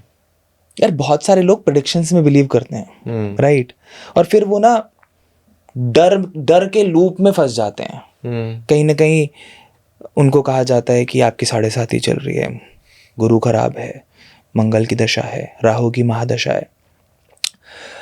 आपके हिसाब से ऐसा क्यों है कि एस्ट्रोलॉजी, जबकि वो एक टूल है एक इंसान की लाइफ में उसको हेल्प करने के लिए, भय निकालने के लिए, ऐसा क्यों होता है कि जब इंसान को ये सब बातें पता चलती हैं तो वो उस डर से बाहर निकलने की जगह और ज्यादा घबरा जाता है, और ज्यादा फियर में आ जाता है, और ज्यादा परेशान हो जाता है कि यार मेरी तो महादशा चल रही, अब तो मैं गया. जबकि आपने अभी थोड़ी देर पहले एक बात बोली कि इफ यू नो कि आपके जीवन में क्या होने वाला है, तो वो जो स्लाइड टर्न वाली बात थी, हम उसको सेव कर सकते हैं. बट फिर इतना डर क्यों है? एस्ट्रोलॉजर की गलती है. अगर आप एस्ट्रोलॉजर के पास जाते हैं और आपको डर फील हो जाता है तो उसकी गलती है। हाँ, बीइंग एन एस्ट्रोलॉजर मैं आपको हमेशा पॉजिटिव चीज़ें नहीं बता सकता। अगर मुझे दिख रहा है कि भाई ये टाइम आपका नहीं सही जाएगा तो मैं आपको आपकी तसल्ली के लिए ये नहीं बोलूँगा कि ये टाइम आपका अच्छा जाएगा, पर मैं आपको उस तरह से बोलूँगा जिस तरह से आपको डर महसूस नहीं होगा। मैं आपको उस तरह से चीज़ें बताऊँगा अलॉन्ग विद उपाय जो आप उस डर से लिबरेट होने की कोशिश करोगे। फॉर एग्जाम्पल, समय आपका अच्छा नहीं है, मैं आपको बोलूँगा आप जो ये नया बिजनेस खोलने का सोच रहे हैं ना, आप बिजनेस खोलिए मत, इसमें आपका बहुत लॉस हो जाएगा। अब ये टेक्निकली तो मैंने डरा दिया कि यार ये तो बिजनेस मेरा बर्बाद हो जाएगा ये वो, पर मैंने टेक्निकली तो बचा लिया इंसान को। राइट भाई कोई इंसान सिगरेट पीने से डरता है तो उस डर में उसका फायदा है ना भाई कि नुकसान है? फायदा है ना। तो अगर मैंने किसी को बोल दिया कि भाई ये बिजनेस खुलेगा तो आपका लॉस होगा, मत खोलो, डर गया वो, डर के बच गया वो प्रॉब्लम्स में लैंड होने से। कुछ डर अच्छे होते हैं। तो टू आंसर योर क्वेश्चन, जिस भी एस्ट्रोलॉजर के पास आपको डर का डी भी फील होता हो ना, उसके पास मत जाओ। हाँ, जो आपको सच बताए, आपकी टेंडेंसीज बताए, आपको बताए कि अभी ये चीज़ फिलहाल मत करो यार आप, it's not good for you, वो डराना नहीं होता। और अगर वो डराना होता भी है तो वो फायदे के लिए होता है। मैं हमेशा एक बात बोलता हूँ, अपने पिछले कई पॉडकास्ट में मैंने इस पर्टिकुलर बात को आगे रखा कि मुझे ऐसा लगता है कि 2 तरीके के उपाय हैं जो अभी इंडस्ट्री में हैं। Industry as in like the astrological industry, I call it an industry क्योंकि लोग काम कर रहे हैं इसमें। कुछ लोग भाव के लिए काम कर रहे हैं, कुछ लोग अदरवाइज भी काम कर रहे हैं और कुछ लोग पैसे के लिए ही प्राइमरीली काम कर रहे हैं। राइट मैं कहता हूँ 2 तरीके के उपाय, एक भ्रम का और एक कर्म का। राइट भ्रम के उपाय आपने बताया कि जो इंसान आपको डराए, जो आपको एक तरीके से फियर डेवलप करे आपकी लाइफ में, वो हो गया भ्रम का उपाय कि डरो मत, भ्रम में मत घुसो, उसको छोड़ो, आगे बढ़ो। दूसरी तरफ हुआ कर्म का उपाय। कर्म के उपाय क्या है, मैं ये समझना चाहता हूं, क्या इस तरीके की कोई चीज होती भी है या नहीं होती? कर्म के उपाय से क्या मतलब है, मैं समझा नहीं। कि जो आप कर रहे हो वो करते रहो। बेसिकली कहते हैं ना कि डेस्टिनी पहले से लिखी होती है, सब कुछ ऑलरेडी प्री डिसाइडेड है। राइट जब सब कुछ पहले से लिखा हुआ ही है तो कर्म एज इन जो आप कर रहे हो, जो आप करते जा रहे हो, जो हो रहा है लाइफ में, जब सब कुछ ही प्री डेस्टिन्ड है तो फिर भाई किस चीज का उपाय करना और किस चीज के लिए लड़ना? करते जाओ। ठीक है, डेस्टिनी लिखी हुई है तो आंसर है हाँ लिखी हुई है। ठीक है, डेस्टिनी बदली जा सकती है तो आंसर है हाँ बदली जा सकती है। दोनों चीजों को मैं नकार नहीं रहा हूँ। ठीक है, लिखी हुई है और उसको बदल भी सकते हैं, उसको बदल भी सकते हैं। मिटाया और फिर से लिख दिया। सिर्फ पहले भी मैंने किसी पॉडकास्ट में बोला है, सिर्फ ह्यूमन बीइंग्स के पास ही वो टेंडेंसी कैपेबिलिटी होती है जो अपनी डेस्टिनी चेंज कर सकता है। इसीलिए मानव, इसीलिए ये देह एक ह्यूमन फॉर्म में देवता भी आना चाहते हैं, क्योंकि देवता सिर्फ अपने अच्छे कर्मों का फल भोग सकते हैं, वो नए कर्म क्रिएट नहीं कर सकते। असुर जो होते हैं वो अपने बुरे कर्मों का नरक में फल भोग सकते हैं, सो कॉल्ड नरक में भोग सकते हैं, वो क्रिएट नहीं कर सकते। पशु जानवर अपने कर्मों का फल भोग सकते हैं, उनके पास वो कॉन्शियस नहीं है। सिर्फ एक ह्यूमन बीइंग है जो अपने कर्मों को चेंज कर सकता है। इसीलिए हम लोग उपायों के पीछे भागते हैं। इसीलिए हम लोग उपायों के पीछे नहीं, अपनी कर्मों में चेंज लाते हैं। अब कर्म क्या होता है? अपने काम को ही कर्म थोड़ी बोलते हैं। मैं बैठा हूं, कर्म है। अग्री। सांस ले रहा हूं, कर्म है। ठीक है, चल रहा हूं, कर्म है। कुछ भी कर्म है। कर्म सिर्फ वो नहीं है, उपाय, अगर लोग कहते हैं ना कि भाई उपायों का ही वो है, सॉरी क्या नाम है, कर्म का ही रिजल्ट है, कुछ एस्ट्रोलॉजर्स कहते हैं कि सिर्फ कर्म का ही फल है, आप कुछ चेंज नहीं कर सकते भाई, कर्म से ही कर सकते हो। तो मैं उनसे ये पूछना चाहता हूं, क्या उपाय करना कर्म नहीं है क्या? उपाय करना कर्म नहीं है? उपाय करना है, वाह, उपाय करना भी तो एक कर्म है। आप डॉक्टर के पास जाके दवाई ले रहे हो, वो कर्म है ना आपका, वो कर्म कर रहे हो ना आप। सब कुछ तो कर्म ही है, हम बैठे हैं वो भी एक कर्म, आप वो जैसे भी से बोले कर्म, वो भी कर्म है, वो भी कर्म है। मैं एडजस्ट कर रहा हूँ अपने आप को, ये भी एक कर्म कर्म है। तो मैं बस सांस ले रहा हूँ वो भी एक कर्म है, कर्म है। मैं आपसे बात कर रहा हूँ वो भी एक कर्म है। But deeper point of view से अगर इस चीज को मैं देखना चाहूँ और समझना चाहूँ, तो मैं आपसे बात कर रहा हूँ, राइट? अब मेरे मन से एक आवाज निकल के आ रही है, राइट? तो दैट इज 100% श्योरिटी दैट जो भी मैं बोल रहा हूं वो प्री डिफाइंड है, प्री डेस्टिन्ड है, प्री प्लान्ड है। किसने किया वो प्लान? प्लान किसने किया? अभी तो मेरे थॉट प्रोसेस में चल रही है वो बात, तो मैं उसको बोल रहा हूं। तो प्लान किसने किया? मैंने। तो फिर प्री प्लान्ड कैसे हुई वो? किसी और ने तो नहीं प्लान किया। आप उस थॉट प्रोसेस के बारे में सोच रहे हो, उसके रिगार्डिंग आपके कोई क्वेश्चन आ रहे हैं, आप ही तो सोच रहे हो, वो कहाँ से प्री डेस्टिन्ड है? आपका मेरे से पॉडकास्ट नहीं हो रहा होता, एस्ट्रोलॉजी का नहीं हो रहा होता, तो आप एस्ट्रोलॉजी के बारे में थोड़ी सोच के पूछ रहे होते किसी से। सोच भी रहे होते तो पूछते ना, तो फिर तो ये प्लान्ड नहीं है। तो आपकी लाइफ में जो सिचुएशंस आएंगी वो प्लान्ड है, वो लिखी हुई हैं। आप उसमें रिएक्ट कैसे करोगे वो नहीं, वो कहीं नहीं लिखा हुआ है। हम करते हैं रिएक्ट। जो इंसान रिस्पॉन्ड करने लग जाता है वो नहीं एस्ट्रोलॉजी पे, एस्ट्रोलॉजी में मानता। संत नहीं मानते हैं एस्ट्रोलॉजी में, क्योंकि उनको, उनके आप गाली दे दो उनको गुस्सा ही नहीं आता है, बिकॉज उनके पास वो कंट्रोल है खुद का कि भाई मुझे कैसे रिएक्ट करना है, मेरे हाथ में, दूसरे के हाथ में मेरा बटन नहीं है। कुंडली में आपके है कि आप किसी सड़क पे, आपका टेम्पर आया है, आपको स्ट्रीट फाइट होगी और स्ट्रीट फाइट में आप को चोट लग जाएगी, आपने रिएक्ट नहीं करा, आपने रिस्पॉन्ड करना शुरू कर दिया। आप उस सिचुएशन में लैंड हुए, गुस्सा आ रहा है आपको, लड़े नहीं कि कोई बात नहीं भैया ठीक है, वो जो चोट लगनी थी कहाँ लगेगी, अब आप बदल गई ना वो चोट आपकी। तो बस रिस्पॉन्ड जिसको करना आ गया, कॉन्शियसली अवेयर होके उसने अपनी डेस्टिनी बदल ली। So I am an individual yes, who has his own individuality and uniqueness of thinking and creating my certain कर्म future। मुझे मेरे डेस्टिनी ने एक सिचुएशन में डाला, बट मैं एक इंडिविजुअल हूँ जिसकी एक यूनिक आइडेंटिटी है, सोचने समझने की शक्ति है खुद की, वो कोई डिसाइड नहीं कर रहा। और मैंने उस समय पे ये डिसाइड किया अपनी लाइफ लर्निंग से, अपने थॉट प्रोसेस से, कि मुझे आगे थप्पड़ नहीं मारना।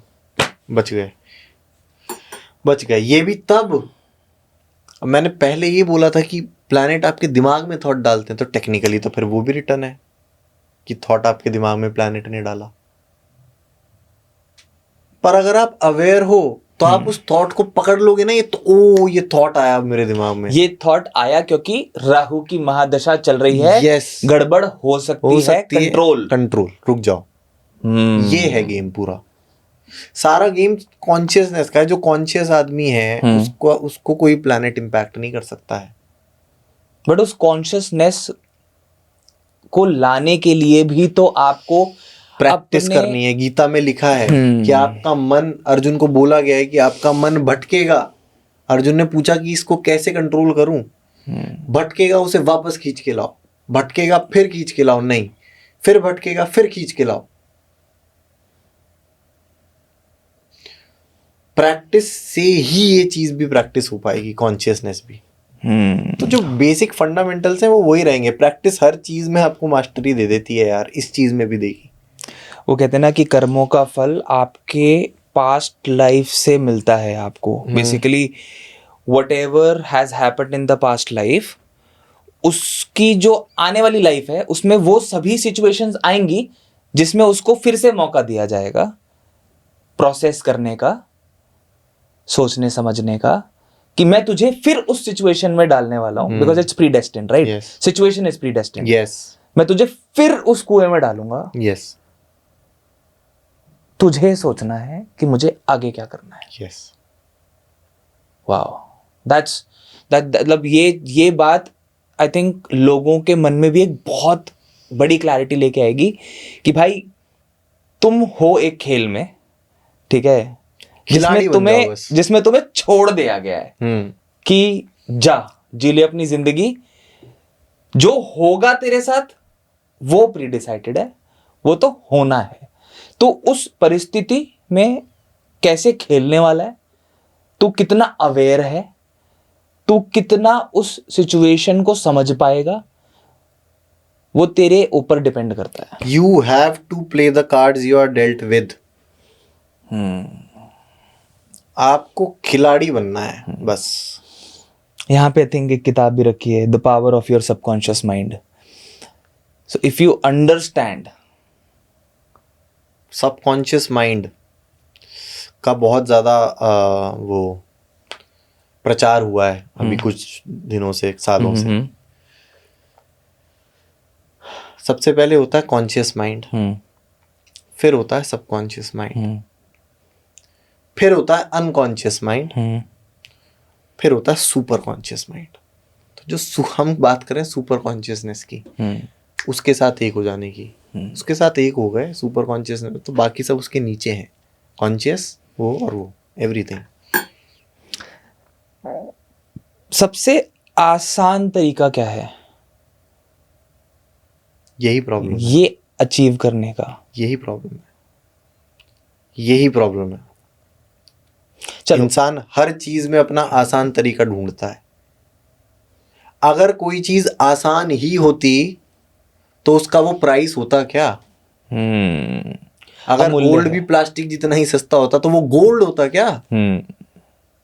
अगर एब्स बनाने इतने आसान होते तो सबको ही बना के उसकी उतनी वैल्यू होती क्या? तो essentially the value is linked with difficulty. The more difficult, जो जितनी डिफिकल्ट पिच पे बैट्समैन परफॉर्म कर पाए उतना ही माहिर बैट्समैन। आसान तरीका नहीं होता। नहीं है आसान तरीका। कृष्ण जी ने नहीं बताया, मैं कौन होता हूं? कृष्ण जी ने, अर्जुन ने पूछा कोई तरीका बताओ इसको दिमाग को एकाग्र करने का। उन्होंने बताया कि खींच के ला वापस बार बार। कितना डिफिकल्ट है बार बार खींच के लाना। Anything worth achieving is not easy to achieve. Otherwise, it is not worth achieving.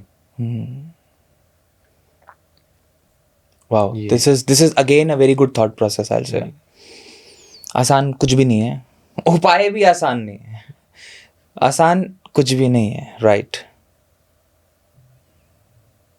But बहुत सारे एस्ट्रोलॉजर्स, साधु संत कहते हैं कि अगर वो क्लैरिटी चाहिए, वो अचीव करना है, राइट, तो आप नाम जप करो। क्या नाम जप इफेक्टिव है?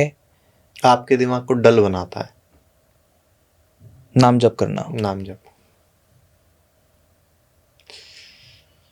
इसमें एक दो चीजों में मैं इसको डिवाइड करता हूं। ठीक है। अगर आपका दिमाग कंटिन्यूअसली नेगेटिव सोचता है, अब आपको दिमाग को रोकने के लिए कुछ चाहिए,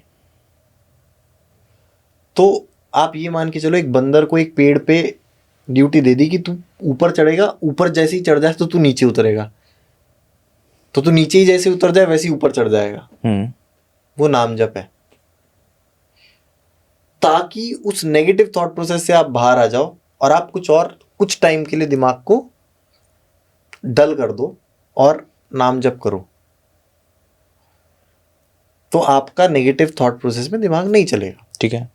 अब नाम जब से पर्टिकुलर फ्रीक्वेंसी अटैच्ड होती है, हमारे संत लोग बोल के गए हैं, जी। ठीक है, कुछ तो होगा नाम में, होगा ना कुछ। बिल्कुल। अब ये डिपेंड करता है कि आपका दिमाग कैसा है। अगर आपका दिमाग नेगेटिव चलता है और आपने नाम जब शुरू किया, it is good for you. पर अगर आपका दिमाग क्रिएटिव है, नेगेटिव नहीं सोच रहा, आपकी ग्रोथ के बारे में सोच रहा है, आगे चीजों के बारे में सोच रहा है, और आपने नाम जप कर लिया, आप बंदर को ऊपर चढ़ा रहे हो, नीचे ला रहे हो, ऊपर सोचने का मौका ही नहीं दे रहे अपने क्रिएटिव दिमाग को, तो दिमाग डल हो जाएगा। तो जो भी पॉजिटिव थिंकर्स, जो जिनके दिमाग में सोच पॉजिटिव चलती है, क्रिएटिव सोच चलती है, नाम जप is not at all necessary. जिनके भी दिमाग में कंटिन्यूअस नेगेटिव विचार चलते हैं, तो नाम जप has a certain sort of frequency attached to it, जो कि उसको पॉजिटिव फ्रीक्वेंसी पे लेके आएगा थोड़ा। बट प्रेमानंद महाराज जी तो कहते हैं कि मन में कैसा भी विचार हो, हाँ, कैसा भी विचार हो, आप नाम जप करे जाओ, हम्म, आप नाम जप करो, ये आपकी लाइफ में पॉजिटिविटी लेके आएगा ही आएगा। और आप ऑन द अदर साइड कह रहे हो कि it is just for the people जिनके मन में नकारात्मक ऊर्जा है। अगर आपके मन में नकारात्मक ऊर्जा नहीं है, आप पॉजिटिव थिंकर हो, क्रिएटिव हो, तो वो आपको डल बना देगा। बड़े कॉन्ट्रडिक्टिव एम आई नहीं हो नॉट गया? Logical? Is it making sense? बात सही लग रही है? नहीं, बात तो सही लग रही है। लग रही है ना। हम्म। अब उसके अगेंस्ट किसी ने भी बोला हो, मुझे उससे मुझे फर्क नहीं पड़ता। आप मुझे ये बताओ रैशनली, जो मैंने बात बोली, is it making sense to you right now? नहीं, it is absolutely making sense. Yes. But हम विश्वास भी तो करते हैं ना एक इंसान के कही हुई बात पे, उनके थॉट प्रोसेस। मैंने आपकी बात पे विश्वास किया जी, राइट, कि आपने जो कहा वो प्रैक्टिकली, मैं कह रहा हूं, बिल्कुल सही है कि एक इंसान जिसके मन में नकारात्मक ऊर्जा नहीं है, ठीक है, वो आगे की चीजों के बारे में सोचे। नाम जाप प्रचलन में कब आया है? अभी प्रेमानंद जी के बाद आया। उससे पहले कितने लोग आपने देखे थे नाम जाप करते हुए? बहुत कम। प्रेमानंद जी एक संत है, उनका इन्फ्लुएंस इतना बड़ा है ना कि वो कुछ भी बोल देंगे, वो मेरी बात से तो ज्यादा ही बिलीवेबल होगा ऑब्वियसली। उनके अंदर एक संत का भाव है, वो एक इनोसेंस है उनके अंदर। मतलब जो एक मैंने कहीं सुना था, जो हल्का मन होता है ना, वो सब पे भारी होता है। हल्का मन सब पे भारी होता है। तो उनका मन हल्का, ना किसी से राग, ना द्वेष, ना जलन, ना वो कुछ। मैं तो कहता हूँ वो नाम जब नहीं भी करते, वो तो भी प्रेमानंद जी होते। साधु है, उनका साधुत्व वैसा है। पर अगर point of the matter is कि अगर उन्होंने नाम जब बोला है, तो there must be a value to it 100%। I am not disagreeing, but ऐसा भी तो बट हो आई एम सकता हियर है। To give you my opinion. नहीं, बट ऐसा भी तो हो सकता है ना कि उन्होंने जो कहा या वो जो कहना चाहते हैं, अभी तक भी उसको लोग सही तरीके से ना समझ पाए हो। अब आप मुझे एक बात बताओ, लोग नाम जब काउंटर लेते हैं और नाम जब काउंटर की स्टोरी डाल रहे हैं भाई, फोटो खींच के 1.5 लाख नाम हो गए भाई, 1.25 लाख नाम हो गए, दिखा रहे हैं नाम नाम। एक बंदा स्कूल गया है, मैंने एक कोई चैनल देखा इंस्टाग्राम पे, लड़का स्कूल गया है, स्कूल में टीचर पढ़ा रहा है, वो नाम जाप कर रहा है, वापस आया, वापस आके उसने नाम जाप का काउंटर दिखाया इंस्टा पे, आज मेरे इतने नाम जाप हो गए भाई। पढ़ाई पे तो कुछ ध्यान नहीं गया उसका, नाम जाप पे ध्यान चला गया। प्रेमानंद जी ने ये कभी नहीं बोला अपने काम छोड़ के नाम जाप कर लो यार, अपनी ड्यूटीज निभाओ, नाम जाप करो। नाम जाप वैसा होता है कि जैसे आपके ग्लास में जहर भरा हुआ है और आपने उसमें पानी डालना शुरू किया, तो आप जहर डायरेक्टली बाहर नहीं निकाल रहे हो, पानी बढ़ता जा रहा है, बढ़ता जा रहा है, बढ़ता जा रहा है, एक बार इतना भर गया कि जहर बाहर निकल गया। ये होता है नाम जाप। पर जो क्रिएटिव माइंड है, उसको डिस्ट्रैक्ट करने की जरूरत नहीं है ये करके। ऑब्वियसली मतलब कोई ना कोई इम्पैक्ट होगा नाम जाप का, पर I am here to share my experience again. आप अपने मन से क्या शिव जी और कृष्ण जी दोनों को मानते हो? मैं बहुत मतलब इमोशनल हो जाता हूँ जैसे ही कृष्ण का नाम आता है ना, तो समथिंग हैपेंस विद इन मी। एक चीज आप दिमाग में डालो, कृष्ण अलग हैं, शिव अलग हैं, येट दोनों एक ही हैं। जैसे पोटेंशियल एनर्जी अलग होती है, काइनेटिक एनर्जी अलग होती है, होती दोनों एनर्जी है।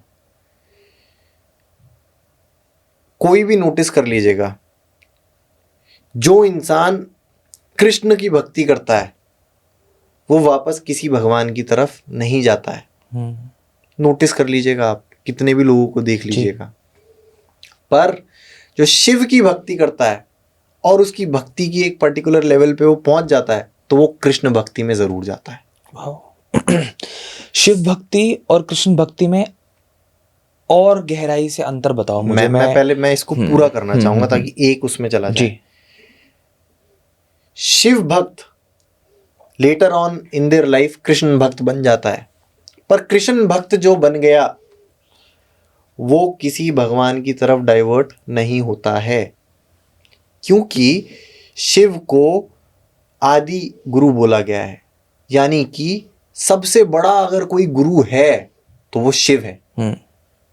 राइट। पर जो परम सत्ता, जो भगवान है, वो कृष्ण है।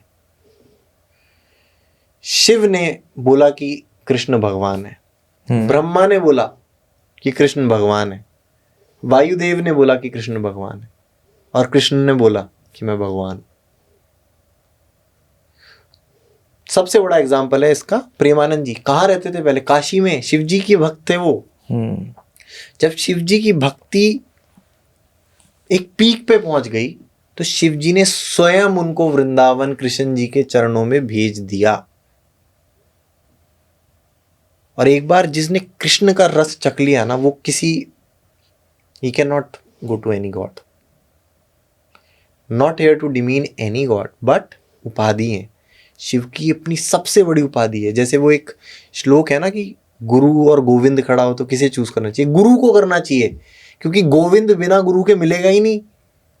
सीधा कृष्ण नहीं मिलते किसी को। अगर इस जन्म में पैदा होते ही कृष्ण की भक्ति मिल रही है, इसका मतलब पिछले जन्म में शिव की भक्ति भरपूर हो चुकी है,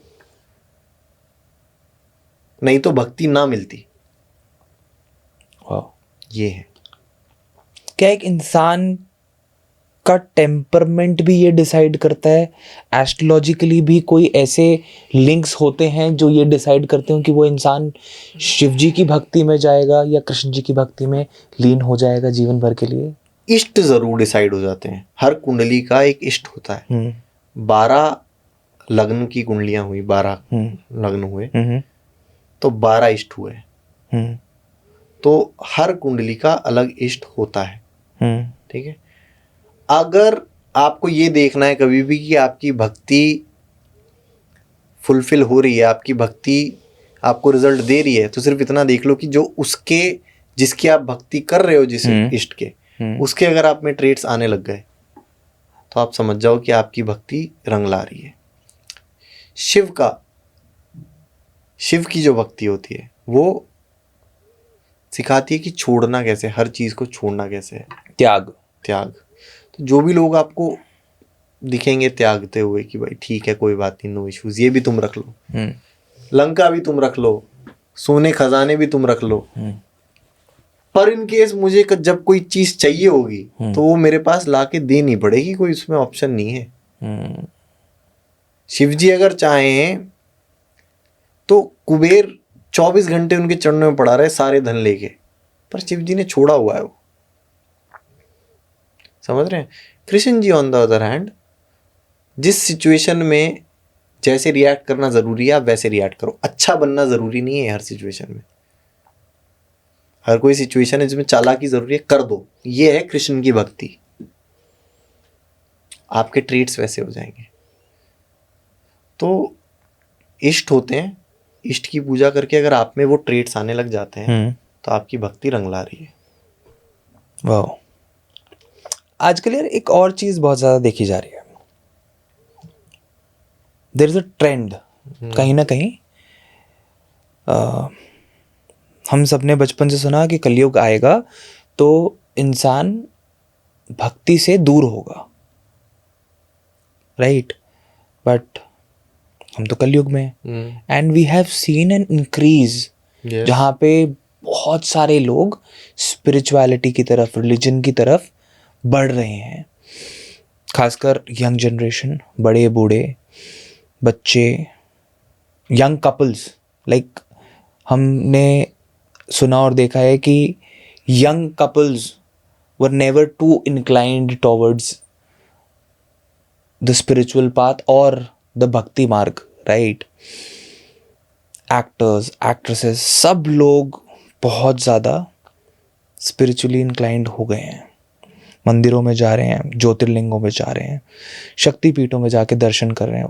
आपके हिसाब से ये जो बढ़ती हुई भक्ति है, ये एक्चुअल में असली भक्ति है, असली आस्था है, और इज इट समथिंग एल्स? डर है। भक्त बढ़ रहे हैं क्योंकि डर बढ़ रहा है। जो इंसान डरता नहीं है ना, वो तो किसी भी चीज में नहीं मानता। He doesn't fear anything, डरता ही नहीं है वो। अब क्या है, डर, फियर मॉगरिंग होती है। आदमी को डरा दो, आदमी को बोलो भाई ये इसका कर्म का फल मिलेगा, नहीं तो मंदिर जाओ भाई। डर से भक्ति चल रही है। अगर it was for all the good reasons, उसमें कोई प्रॉब्लम नहीं होती, पर it is not for good reasons. यहाँ एक तरफ करेंगे बहुत सारे पाप, सो कॉल्ड पाप, और एक तरफ फिर जाके मंदिरों को विजिट करेंगे, संतों के आशीर्वाद लेंगे। Not going to work.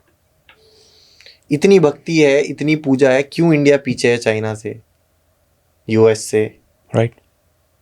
Because भक्ति अगर फॉर द राइट रीजंस करी जाए आपको एम्पावर करती है, फॉर द रॉन्ग रीजंस करी जाए आपको डिग्रेड करती है। अब फियर और फियर्ड माइंडसेट है, ग्रोथ माइंडसेट नहीं है। यस। अगर हम इसको दूसरी भाषा में समझने की कोशिश करें, जहां डर की बात होती है वहां पे आजकल एक और चीज सामने आती है, तंत्रा, वशीकरण, ब्लैक मैजिक। आप हंसे, मतलब सुनते ही क्या ये सब चीजें नहीं होती? आपने क्योंकि स्टार्टिंग में बोला था कि तंत्र है, तो हमने शुरू किया था। तो बट यहाँ पे it came out to be very different, your reaction. मैंने तब भी बोला था वो वशीकरण वाला तंत्र नहीं है, वो साइंस है। मैं अब भी बोलूंगा, सबसे बड़ा भूत गरीबी होती है। अमीर आदमी पे कभी किया कराया नहीं लगता, अमीर आदमी पे कभी भूत नहीं आता, अमीर आदमी पे कभी कुछ नहीं होता। ये सब किया कराया, भूत प्रेत बाधा गरीबों के घर में घुसती है। कभी देखा है किसी अमीर को, मेरे अंदर वो हो गया था, कुछ आ गया था, या किसी ने किया कराया है मेरे ऊपर? पर बहुत लोग कहते हैं ना, यहाँ तो हमने भूत प्रेत वशीकरण की बात कर ली, वहाँ पे थोड़ा जो हाई सोसाइटी है वहाँ कहते हैं I was possessed, I could feel the spirit, the energy. Trying to be cool, trying to be cool, that is it, और कुछ नहीं है। और एक्टर्स और इनकी तो बात ही करो ही मत आप, कि वो क्या बोलते हैं, क्यों बोलते हैं, हमें सब पता है। बेसिकली आप कह रहे हो कि तंत्र, काला जादू, जितने वशीकरण, बॉलीवुड वाले हाँ, मेरे पास आए हैं, नाम ले लूंगा तो बदनाम हो जाएंगे। कितना सच है, कितना एग्जैजरेशन है क्या ये सब कुछ, तंत्र, वशीकरण, black magic and all those things? Premanand ji ने खुले प्लेटफॉर्म पे चैलेंज किया है, कोई मेरे पे वशीकरण करके दिखा दे, मैं मान जाऊंगा। कोई कर ही नहीं पाया अभी तक यार, ऐसे कैसे हो गया? डोनाल्ड ट्रंप पे वशीकरण कर दो, अंबानी पे करके दिखा दो, कोई अडानी पे कर दो, जितने भी आपके यहां कोई भी आए उनसे पूछिएगा, आप खुद बोलिएगा कि आप मेरे पे करके दिखा दो, खुद पे मेरा नाम ले लीजिए, किसी का भी कुछ भी, मतलब ये बोल दिए कर दो आप मेरा, बस नहीं, पहले तो मैं अपने ऊपर ही करवाऊंगा। हाँ। अगर करवाना ही है तो।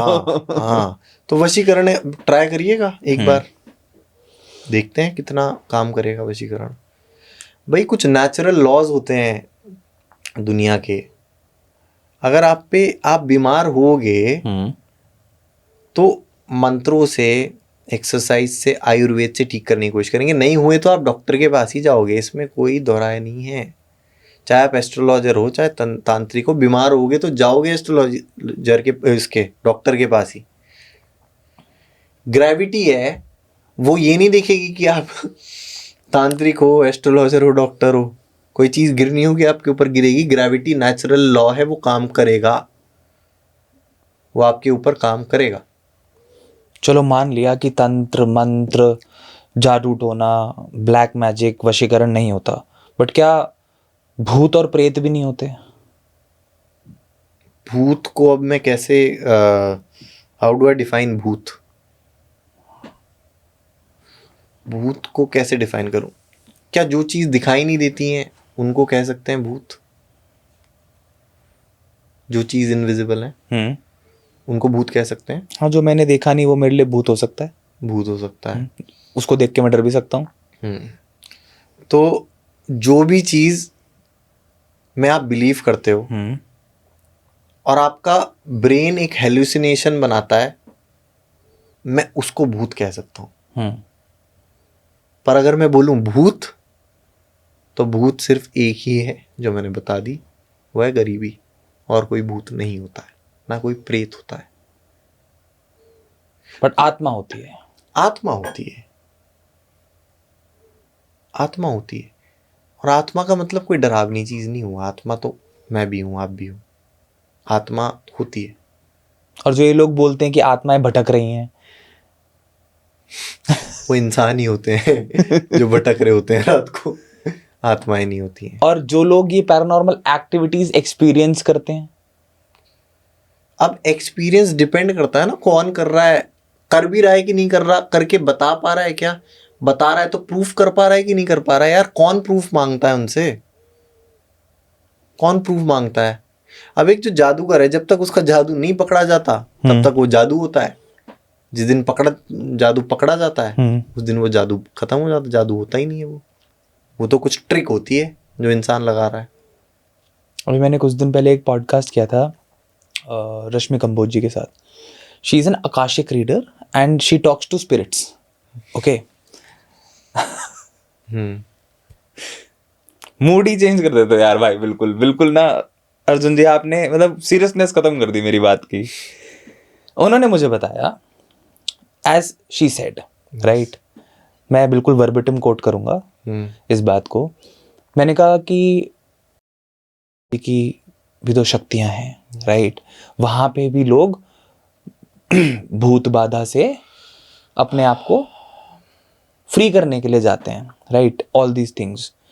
तो उन्होंने मुझे बोला कि मैंने तो उससे भी वर्स्ट देखा है। सो जो बात आप बोल रहे हो, डज दैट मीन कि जो लोग हैं, जो अपने आप को पोजेस्ड बताते हैं, it's all a psychological disorder? Yes. एक कर्नल शिवेंद्र हैं जी, जानते होंगे आप उनको। उनसे पूछा गया कि आप इतने अंधेरे में जंगलों में भटके, कभी कभी कब्रिस्तानों में भी रुके, any sort of paranormal activity कभी आपको दिखी? कहते नेवर, यहाँ हम ही भूत हैं, हम ही भूत थे वहाँ पैरा एसएफ के हम ही भूत थे। तो इट्स ऑल साइकोलॉजिकल डिसऑर्डर। आपके ऐसा ज़रूर हो सकता है कि आपका एक पर्टिकुलर ऑरा है, उस ऑरा को कोई भी पॉजिटिव या नेगेटिव चीज़ अगर छेदती है, भेदती है, तो आपके कुछ साइकोलॉजिकल डिस्टर्बेंसेस हो जाते हैं। वो साइकोलॉजिकल डिस्टर्बेंसेस को अगर आप भूत बोलो तो it's different. But do you believe that there is a divine energy? 100%, right. चलो, आपने कहा कि जो भी ये चीज़ें होती हैं जो दिख नहीं रही बट होती हैं, हम थोड़ा पहाड़ों की तरफ चलते हैं, हम हिमाचल जाते हैं, हम उत्तराखंड जाते हैं, राइट, वहाँ देवताओं और देवियों की डोलियाँ उठती हैं, Yes. राइट। उनमें वो शक्ति कहाँ से आती है? वो कहते हैं कि अंदर तो उसमें कोई भी नहीं है, राइट, बट डोली फिर भी नाचती है। यस, तो वो किस तरीके की एनर्जी है? वो divine energy, that is a divine energy. वो कोई भूत प्रेत की एनर्जी थोड़ी है, वो तो देवता है। वो it is a divine energy, वो भगवान का वो है। हम नेगेटिव चीज़ों की बात कर रहे हैं, नेगेटिव चीज़ें तो कुछ होती ही नहीं है। अगर वो जैसे कौन सी कंतारा मूवी में वो देवता थे, वो असली शक्ति है, वो दैट इज पावर। और आपको लगता है evil without permission of God exist कर सकता है? अगर गॉड सब कुछ, भगवान कॉन्शियसनेस एनर्जी सब कुछ कंट्रोल करती है, इविल को कंट्रोल नहीं करती होगी? करती होगी इविल को कंट्रोल। मेरा मानना ये है कि हर चीज का आंसर दे पाना किसी के लिए भी संभव नहीं है, मेरे लिए भी नहीं है। कुछ चीजें मैंने एक्सपीरियंस नहीं करी हैं।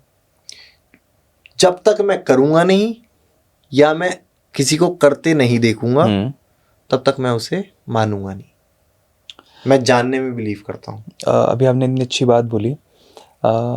संजय मिश्रा जी की एक मूवी थी, आंखों देखी। I think it is a 2013 movie, जिसमें वन फाइन डे वो उठते हैं और वो अपने परिवार को बोलते हैं कि आज से मैं सिर्फ उसी बात को मानूंगा जिसका मैंने अनुभव किया है। यस। और मुझे लगता है कि इंसान को चीज़ों का अनुभव करना चाहिए। अगर मैं आपको बोलूं कि ये यहाँ पे टंगा हुआ है, आप मानोगे? हाँ, मुझे दिख रहा है टंगा हुआ है। आपको पता है तो मानने, यू आर नॉट बिलीविंग। हाँ, I know it, you know it. अगर मैं आपको बोलूं कि अभी बाहर एक आदमी खड़ा हुआ है, मानोगे? नहीं। हाँ, अनसर्टेन है ना, मुझे क्या पता खड़ा है नहीं खड़ा। नहीं मानोगे ना। अगर आप मेरे को बहुत ज्यादा ट्रस्ट करते हो तो बिलीव कर लोगे। बिलीव क्यों ही झूठ बोलूंगा मैं? डेफिनेटली कर लो। पर क्या आपको पता है खड़ा है? नहीं पता। तो जो चीज़ नहीं पता उस पर कोई कमेंट हम कर नहीं सकते। जब तक मैं जानूंगा नहीं तब तक मैं मानूंगा नहीं। ऐसे ही सबको करना चाहिए। जब तक आप जानो मत तब तक आप मानो मत। जो जान जाता है वो कभी मानता नहीं है, और जो मानता रहता है वो कभी जान नहीं पाता है। ऐसे एक बड़ा फन क्वेश्चन आया है मेरे दिमाग में। मैं जानता नहीं बट मैं मानता हूँ जी, मैं मानता नहीं बट मैं जानता हूँ जी। बड़ा कंफ्यूजिंग द थॉट प्रोसेस है यार। अभी गोल्ड गिरेगा नहीं गिरेगा, गोल्ड और सिल्वर ऊपर जाएगा या नहीं आएगा? हाँ, तो अब इसमें वो लोग माने, बिलीव करें जो मुझ पे भरोसा करते हैं। जो नहीं करते वो मत माने। आपका क्या मानना है? बिलीव ट्रस्ट फैक्टर पे चलेगा। अगर आप मेरे पे मानते हो, कुछ मानते हो तो करो। अच्छा। नहीं तो कोई बात नहीं। सिल्वर कभी भी गोल्ड को ओवर पावर नहीं कर सकता, पहली बात। ठीक है। इस जिंदगी में नहीं, अगली जिंदगी में नहीं, कभी भी नहीं कर सकता। सिल्वर एक वॉलेटाइल मेटल है। जितनी तेजी से ऊपर जाएगा उतनी ही तेजी से नीचे गिरेगा, क्योंकि सिल्वर इज डिनोटेड बाय चंद्रमा।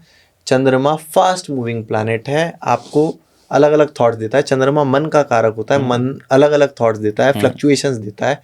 ऐसे ही सिल्वर है। Gold on the other hand is signified by Guru, Devguru Brihaspati and सूर्य। जिस सूर्य को पता है कि मुझे रोज इसी टाइम उगना है, टेक्निकली सूर्य उगता नहीं है, उधर ही रहता है, पर जिसको पता है कि इसी टाइम आना है, इसी टाइम जाना है। एक डिसिप्लिन्ड इंसान को बीट किया जा सकता है? नहीं किया जा सकता। सूर्य राजा है, गुरु बृहस्पति है। सूर्य और बृहस्पति जब आपस में मिल जाते हैं उन्हें कहते हैं राज लक्षण योग, राजा के समान योग। किसी राजा को, सूर्य राजा, एक गुरु का सानिध्य मिल गया, उसको कोई हरा सकता है जीवन में? नहीं हरा सकता। तो जो गोल्ड है is the only true asset, rest everything is nothing to me. जिन लोगों को पता है उन लोगों को, दोज हू नो नो। सोना ही सोना है जो है। Gold is gold is gold. Gold is gold. Yes, उसको नहीं कोई वो कर पाएगा। थोड़ा बहुत डाउनफॉल आएगा तो भी ऊपर ही जाएगा वो। कभी भी ये मत सोचो कि गोल्ड लेना है कि नहीं लेना, अभी गिर जाएगा तो क्या होगा। राइट। गोल्ड आज तक किसी को सस्ता नहीं लगा। गोल्ड हमेशा महंगा ही लगता है। यार अभी तो महंगा है, अब थोड़ा बाद में। फिर अभी तो महंगा है, अब थोड़ा बाद में। कभी किसी को बोला अभी तो सस्ता चल रहा है गोल्ड, ले लो ले लो, और लोग इसको भी प्रेडिक्शन समझ ले, भाई हम सेंस और वैसे जनरल बात कर रहे हैं, नॉर्मल बात कर रहे हैं, नॉर्मल बात कर रहे हैं, जो कि मतलब एक रिसर्च पे, एक पुराने लोगों की बातों पे, जो राइट मतलब लर्नेड पीपल थे, हाँ, उन लोगों ने ये चीज बोली है कि gold is the only true commodity, gold is the only thing to buy, मतलब जो True. Worth it true. जो है। बाकी सारी चीजें हवा में है। सिल्वर कब गिर जाए कोई आइडिया नहीं है, कुछ नहीं पता। ये वो वाली बात है कि मैं हवा में तैर रहा हूँ क्योंकि मैंने अनुभव नहीं किया अभी तक, मैंने फील नहीं किया उस चीज को अभी तक। Understand the basics. Yes, gold is a commodity that will always give you benefits. Yes, 100%। Other than that, Arjun ji, before we come to an end to today's episode, दो मेरी मनो इच्छा तो नहीं हो रही है, बातें बहुत हैं करने के लिए। मैं ये जानना चाहता हूँ कि कोई इंसान अगर अपनी कुंडली दिखाना चाहता है, राइट, तो उसको किन चीज़ों का ध्यान रखना सबसे ज़्यादा ज़रूरी है? क्योंकि कहते हैं कि घर के लोगों की भी एक बहुत ही ज़्यादा इम्पोर्टेंस होती है जब आप अपनी खुद की कुंडली दिखाने जा रहे हो। Is it true? Interlink destiny नाम का कंसेप्ट होता है। ओके, ठीक है, पर अगर डेस्टिनी इतनी इंटरलिंक्ड होती तो एक जो कर्म करेगा उसका रिजल्ट दूसरे को मिल जाता। कितनी रेयर कंडीशंस में ऐसा होता है कि एक ने कुछ पहना, फॉर एग्जांपल कोई स्टोन पहना जी, इफेक्ट दूसरे पे आया, बहुत रेयर। तो इंटरलिंक्ड डेस्टिनी का कंसेप्ट है। पर मैं एक चीज जरूर बोलूंगा, हर रिलेटिव, हर घर वाले को एक प्लैनेट असाइंड है। ठीक है। दूसरा मैं ये सजेस्ट करूंगा कि जिसने भी अपने घर वालों को हैंडल करना सीख लिया, वो पूरी दुनिया को हैंडल करना सीख सकता है। जैसे लोग आपको अपने घर पे मिलेंगे, उसी का एम्पलीफाइड या डिग्रेडेड वर्जन आपको बाहर के लोग मिलेंगे। अगर आपने अपने घर वालों को डिसाइफर कर लिया, इसका टेम्पर थोड़ा ज्यादा है, इसको इससे मुझे ऐसे बात करनी है, इसका ईगो थोड़ा ज्यादा है, इसको मुझे ऐसे बूस्ट करके काम निकलवाना है, इसका ये सिर्फ प्यार से ही मानता है, ये सिर्फ डांट से ही मानता है। अगर आप अपने घर वालों को समझ गए ना, आप दुनिया समझ गए। वाह। और उसको समझने के लिए आप एस्ट्रोलॉजी का पूर्ण रूप से सहारा ले सकते हो। मतलब दैट इज अ थिंग, पर ये इज अ डिफरेंट थिंग जो मैं बताना चाहता हूँ। नहीं, मैं उसी पर्सपेक्टिव को कैरी फॉरवर्ड कर रहा हूँ। I will come to it, but मेरा कहने का मतलब है, अगर आपने अपने घर वालों को हैंडल करना सीख लिया, उसी का एम्पलीफाइड वर्जन आपको बाहर क्वांटिटी में लोग मिल जाएंगे। आपको और कुछ नया सीखने की जरूरत नहीं है। जो बुक पढ़ी है, how to influence win friends and influence people, no need to read it, कोई ज़रूरत नहीं है। अपने घर वालों को, पापा को कैसे हैंडल करना है, मम्मी को कैसे हैंडल करना है, सीख लो, बाहर सब हैंडल कर लोगे। अब कमिंग टू एस्ट्रोलॉजिकल पार्ट, दुनिया की सबसे बड़ी रेमेडी जो आज तक बनी है और बनेगी, अपने सूर्य और चंद्रमा को प्रबल करना ही है।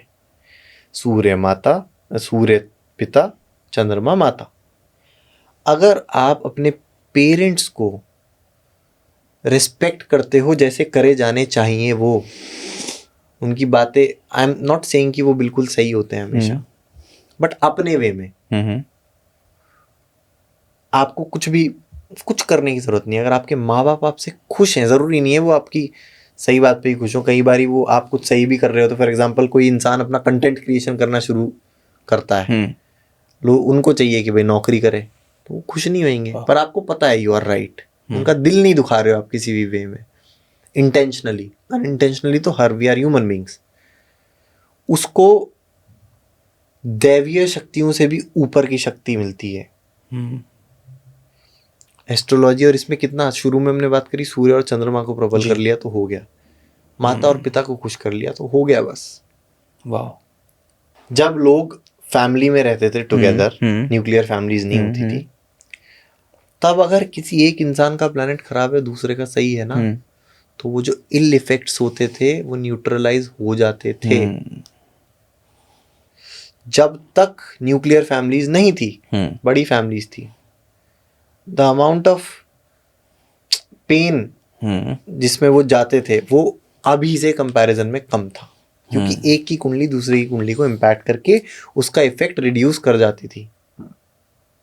तो ये इफेक्ट पड़ता है प्लैनेटरी पोजीशंस का। इसीलिए जो इंसान समाज में रहते, जो इंसान बड़ी फैमिलीज में रहते हैं, they are of different type. उनको बाहर के लोगों को तो वो यूं ऐसे हैंडल कर लें। Nuclear families on the other hand impatient होते हैं। मेरे दादाजी कहते हैं कि जो पेशेंस खो देगा ना वो पेशेंट हो जाएगा। अगर आपने पेशेंस मास्टर कर लिया, आप सब मास्टर कर लोगे। तो बड़ी फैमिलीज आपको वो सिखाती हैं, वैल्यूज सिखाती हैं, रिस्पेक्ट करना सिखाती हैं। ऑटोमेटिकली आप रिस्पेक्ट करते हो। जब आप रिस्पेक्ट करते हो आपका वो ग्रह ठीक हो जाता है, बस। वाह। बट आपने एक जगह पे भी बात बोली, मेरे दिमाग में ना वो बहुत सारे थॉट्स कॉन्स्टेंटली चलते हैं कि इन सब किताबों की कोई ज़रूरत नहीं है अगर आपने जीवन जी लिया। जी लिया, एक्सपीरियंस कर लिया रियल लाइफ सिनेरियोज के अंदर चीज़ों को, फिर किताबों की ज़रूरत क्या है? अब मैं इस बात पे हाँ। 2 चीज़ें हर किसी इंसान को प्रैक्टिस करनी चाहिए, रीडिंग और रनिंग। रनिंग इसलिए कि जब आप बिना हेडफोन्स के रनिंग करते हो तो आपकी और आपके माइंड की डायरेक्ट कॉन्वर्सेशन होती है। कोई नहीं होता बीच में तीसरा। राइट। बोलेगा रुक जा, अब बोलोगे नहीं नहीं नहीं अभी कंटिन्यू करना है। तो running teaches you how not to give up when the times get hard. Right. Running is the most raw form of exercise, करनी ही चाहिए। Second thing is reading. It is because कि आपके पास लिमिटेड ईयर्स होते हैं, आप हर चीज खुद डिस्कवर नहीं कर सकते।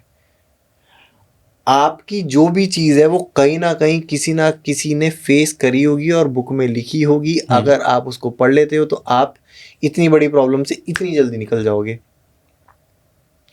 आप अकेले नहीं हो जिसके साथ ये प्रॉब्लम्स हुई। कब से सृष्टि चली आ रही है, कितने लोगों ने वो प्रॉब्लम्स फेस करी होगी। आप पढ़ते हो तो इट इंक्रीजेज योर विजडम। आपका जो दिमाग खुल जाता है, तो दिमाग खुल जाता है तो हर डायरेक्शन में आप सोच सकते हो जल्दी जल्दी। और जितने डायरेक्शंस में आप सोच सकते हो उतना जल्दी आप डिसीजन ले पाओगे, उतना अच्छे से आप डिसीजन ले पाओगे। अब सवाल रहा कि बुक क्यों पढ़नी चाहिए। बुक इसलिए पढ़नी चाहिए कि हर इंसान को सब पता होता है कि वो क्या सही कर रहा है, क्या गलत कर रहा है। एवरीवन नोज इट अंदर से। एग्री। हर किसी को हर चीज का ज्ञान होता है ऑलरेडी, बेसिक। बट बुक्स पढ़ के इंसान को वो ज्ञान याद आता है।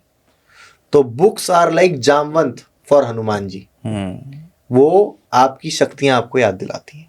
That is it. That's where we started also. Yes. कि क्यों पढ़ रहे हो? Yes. Just to create a recall for myself. Yes. कि भाई पता तुझे है, उसको रिवाइज कर ले, यस। फिर से समझने की कोशिश कर ले। And it gives you energy. एक अलग ही उसकी एक अलग ही ऊर्जा है। यस। एंड मेरा एक और पर्सपेक्टिव है इस चीज को लेके कि इंसान जीवन में सब कुछ सीख सकता है, ठीक है, बट जब आप एक जगह पे हो, राइट, इफ फॉर से I am in this room, मैं सिर्फ इस रूम के अंदर जो है उसी को समझ सकता हूँ। बट जब मैं किताबों में डूब जाता हूँ या मैं पढ़ना शुरू कर देता हूँ तो मैं अपनी लाइफ के एक्सपीरियंसेस जो मैं ले रहा हूँ उसके साथ साथ मैं औरों की लाइफ के पर्सपेक्टिव और चीज़ों को भी समझने की कोशिश कर रहा हूँ।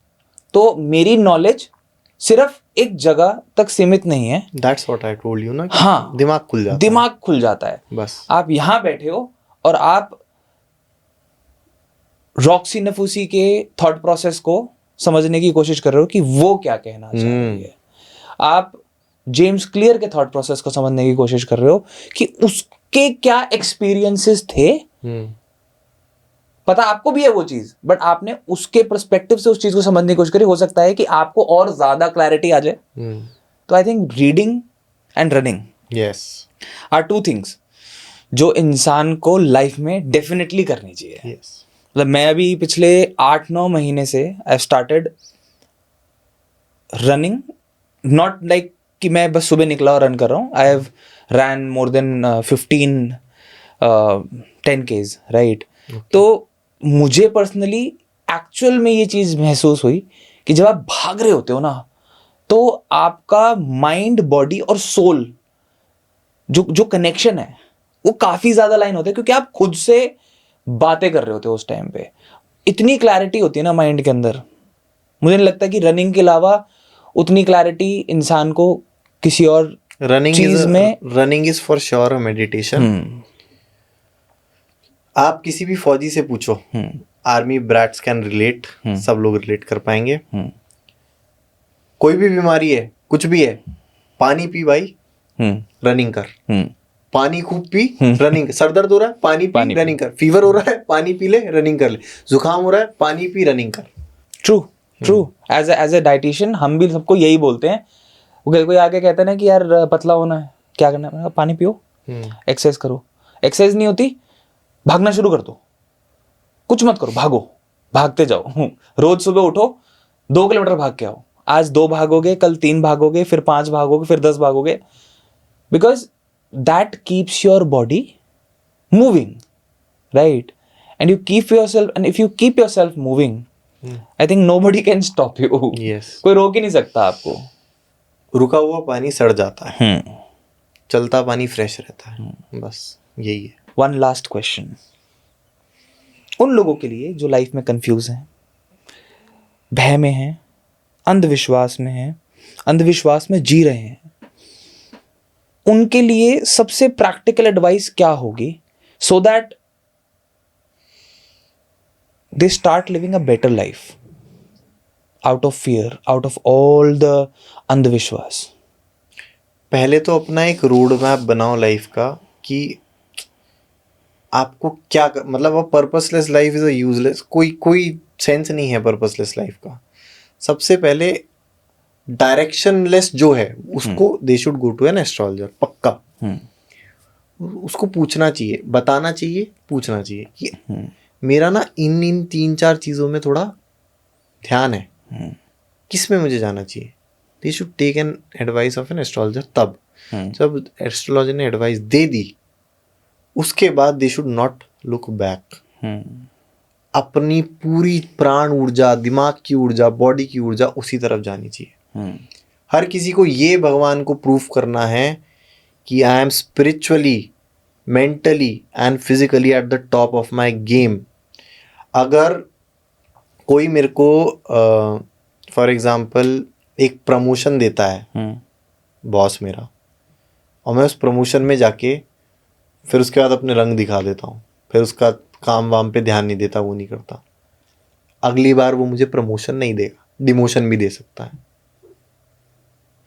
तो अगर भगवान ने आपको शरीर, ये माइंड, ये स्पिरिट, ये अंदर से स्पिरिट दी है, तो इसीलिए दी है कि आप उसको प्रूफ करो कि वर्थ इट है ये.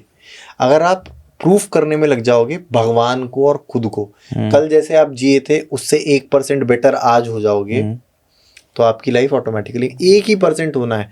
हमेशा लाइफ में वो गोल्स ऐसे बनाओ जो ना तो बहुत ही बड़े हों और ना बहुत ही छोटे हों. ऐसे हों कि जैसे फॉर एग्जांपल, अगर आप मैं बैडमिंटन प्लेयर हूँ, बैडमिंटन में सामने कोई प्लेयर आता है, अगर वो कोई मुझे ऐसा मिल गया जो मैं 21-1 से हराता हूँ जिसको, मुझे मज़ा आएगा? मुझे मज़ा नहीं आएगा. अगर मुझे कोई ऐसा मिल गया जो मुझे 21-1 से हराता है, तो क्या मुझे मज़ा आएगा? तब भी नहीं आएगा. मुझे मज़ा आएगा जब मैं किसी को 21, 18, 19 से, या कोई मुझे कभी हरा देता है, कभी मैं जीत जाता हूँ, तो उसमें इंसान अपना पूरा एफर्ट देने की कोशिश करता है. बाकी दोनों चीज़ों में इंसान बोर हो जाता है, बोर्डम आ जाता है. तो नॉट टू बिग. लोग कहते हैं बहुत बड़े गोल्स बनाओ कि if you aim for the moon you will land in stars at least. That is completely wrong. आपको एक फ्लो के स्टेट में आना है, और फ्लो बनता तब है जब आप ना तो ज़्यादा बड़ा गोल बनाते हो, ना ज़्यादा छोटा गोल बनाते हो. आप बनाते हो बीच का goal, which is achievable but little impossible sort of, ऐसा. तो अगर डायरेक्शन लेस हो, मेडिटेट करो, एस्ट्रोलॉजर के पास जाओ, डायरेक्शन पता करो, डायरेक्शन पता करने के बाद पीछे मुड़ के मत देखो, बार बार कंफ्यूज होने की कोई ज़रूरत है नहीं, ठीक है। राइट। और डर से तो कुछ होने नहीं वाला। अगर आप अपनी डेथ को एक्सेप्ट कर लेते हो कि मैं एक दिन भाई मरूंगा, तो आपकी लाइफ में इतनी पॉसिबिलिटीज जनरेट हो जाती हैं। फॉर एग्जाम्पल मैं आपको बताता हूँ, 2 हाउसों की मैं बात करूंगा बस ये लास्ट में। एक होता है लग्न, एक होता है अष्टम भाव। लग्न होता है आप खुद स्वयं, अष्टम भाव होता है आपकी आयु का समापन, जहां आप मर जाते हो। ओके। मृत्यु 8 प्रकार की बताई गई है। रोग से, रोग हो गया, या फिर डिसरिस्पेक्ट हो गई, वो भी एक सॉर्ट ऑफ मृत्यु है। डेथ हो गई, वो तो है ही मृत्यु। ऐसे 8 तरह की बताई गई है। आप सिर्फ इतना ध्यान रखो कि लगन आपकी कुंडली का सबसे इंपॉर्टेंट भाव है। आपको सबसे ज्यादा ध्यान अगर कुंडली में कहीं लगाना है या लाइफ में कहीं लगाना है, वो खुद पे। काम बनाए अपना, जग बढ़ाई दे। काम बिगाड़े अपना, जग बुराई दे। आप अपना ही काम बनाओगे, खुद ही सक्सेसफुल होगे खुद के लिए, दुनिया आपकी तारीफ करने लग जाएगी। आप खुद ही फेल हो जाओगे खुद के उसमें ही, दुनिया आपकी, आपने दुनिया के साथ तो कुछ भी नहीं किया, खुद ही फेल हुए, दुनिया बुराई करने लगी। आप कामयाब हो गए, दुनिया बड़ाई करने लग गई। तो पहली बात, अपने लगन को, अपने आप को सबसे ज्यादा प्रायोरिटाइज करो। दूसरी बात, 8th हाउस को बहुत डराया जाता है कि 8th हाउस डेथ होती है। डेथ मैंने बताया 8 तरह की होती है, उसमें से एक टाइप की डेथ आपकी पूरी बॉडी की होती है, बाकी सारी डेथ डिसरिस्पेक्ट, ये वो, transformation. So 8th house is your transformation. 1st house पे फोकस करना है अपने को, और 8th हाउस को एक्सेप्ट कर लेना है कि ये तो होना ही है। ओशो के कम से कम 4-5 ग्रह अष्टम भाव में थे। अष्टम भाव गूढ़ ऑकल्ट साइंस का होता है, गूढ़ विद्या का होता है, डीप रिसर्च का होता है, ट्रांसफॉर्मेशंस का होता है। इसलिए आप ओशो की स्पीचेस में देखोगे, आज वो कुछ बात बोल रहे हैं, कल उसी को कॉन्ट्राडिक्ट कर दे रहे हैं, और कोई उनको कॉन्ट्राडिक्ट फिर भी नहीं कर पा रहा है, क्योंकि उन्होंने एक्सेप्ट कर लिया, भाई मैं ऐसा ही हूँ, मैं जो आज हूँ ना, मैं ट्रांसफॉर्म होके कल वैसा रहूंगा नहीं, मैं चेंज हो जाऊंगा। तो these 2 houses are magical houses. अगर आपने अपना लग्नेश प्रबल कर लिया है, तो आप जीवन के मझधार में टॉप पे रहोगे। 3 मैंने बताए थे, लग्नेश, सूर्य, चंद्रमा, इनको प्रबल कर लो, बाकी सब हो जाएगा। I'll say this is not just a podcast. It is like a, कहते ना हम, सत्संग, जहाँ पे 2 लोग कुछ ऐसी बातें कर रहे थे जो I am sure somewhere that जो भी इसको सुनेगा उसकी लाइफ में वैल्यू तो ऐड होने वाली है, कुछ तो नया सीख के जाएगा, कुछ ऐसे थॉट प्रोसेसेस जो वो फॉलो कर रहा है ब्लाइंडली, जिन चीज़ों को, उन चीज़ों से वो बाहर निकलेगा, जो उसकी लाइफ में कहीं ना कहीं कुछ नकारात्मक ऊर्जाएं ला रही होगी। So I will say thank you so much Arjun ji for being here, being on the Misfit Humans platform and adding value to people's lives. Thank you so much. You're welcome.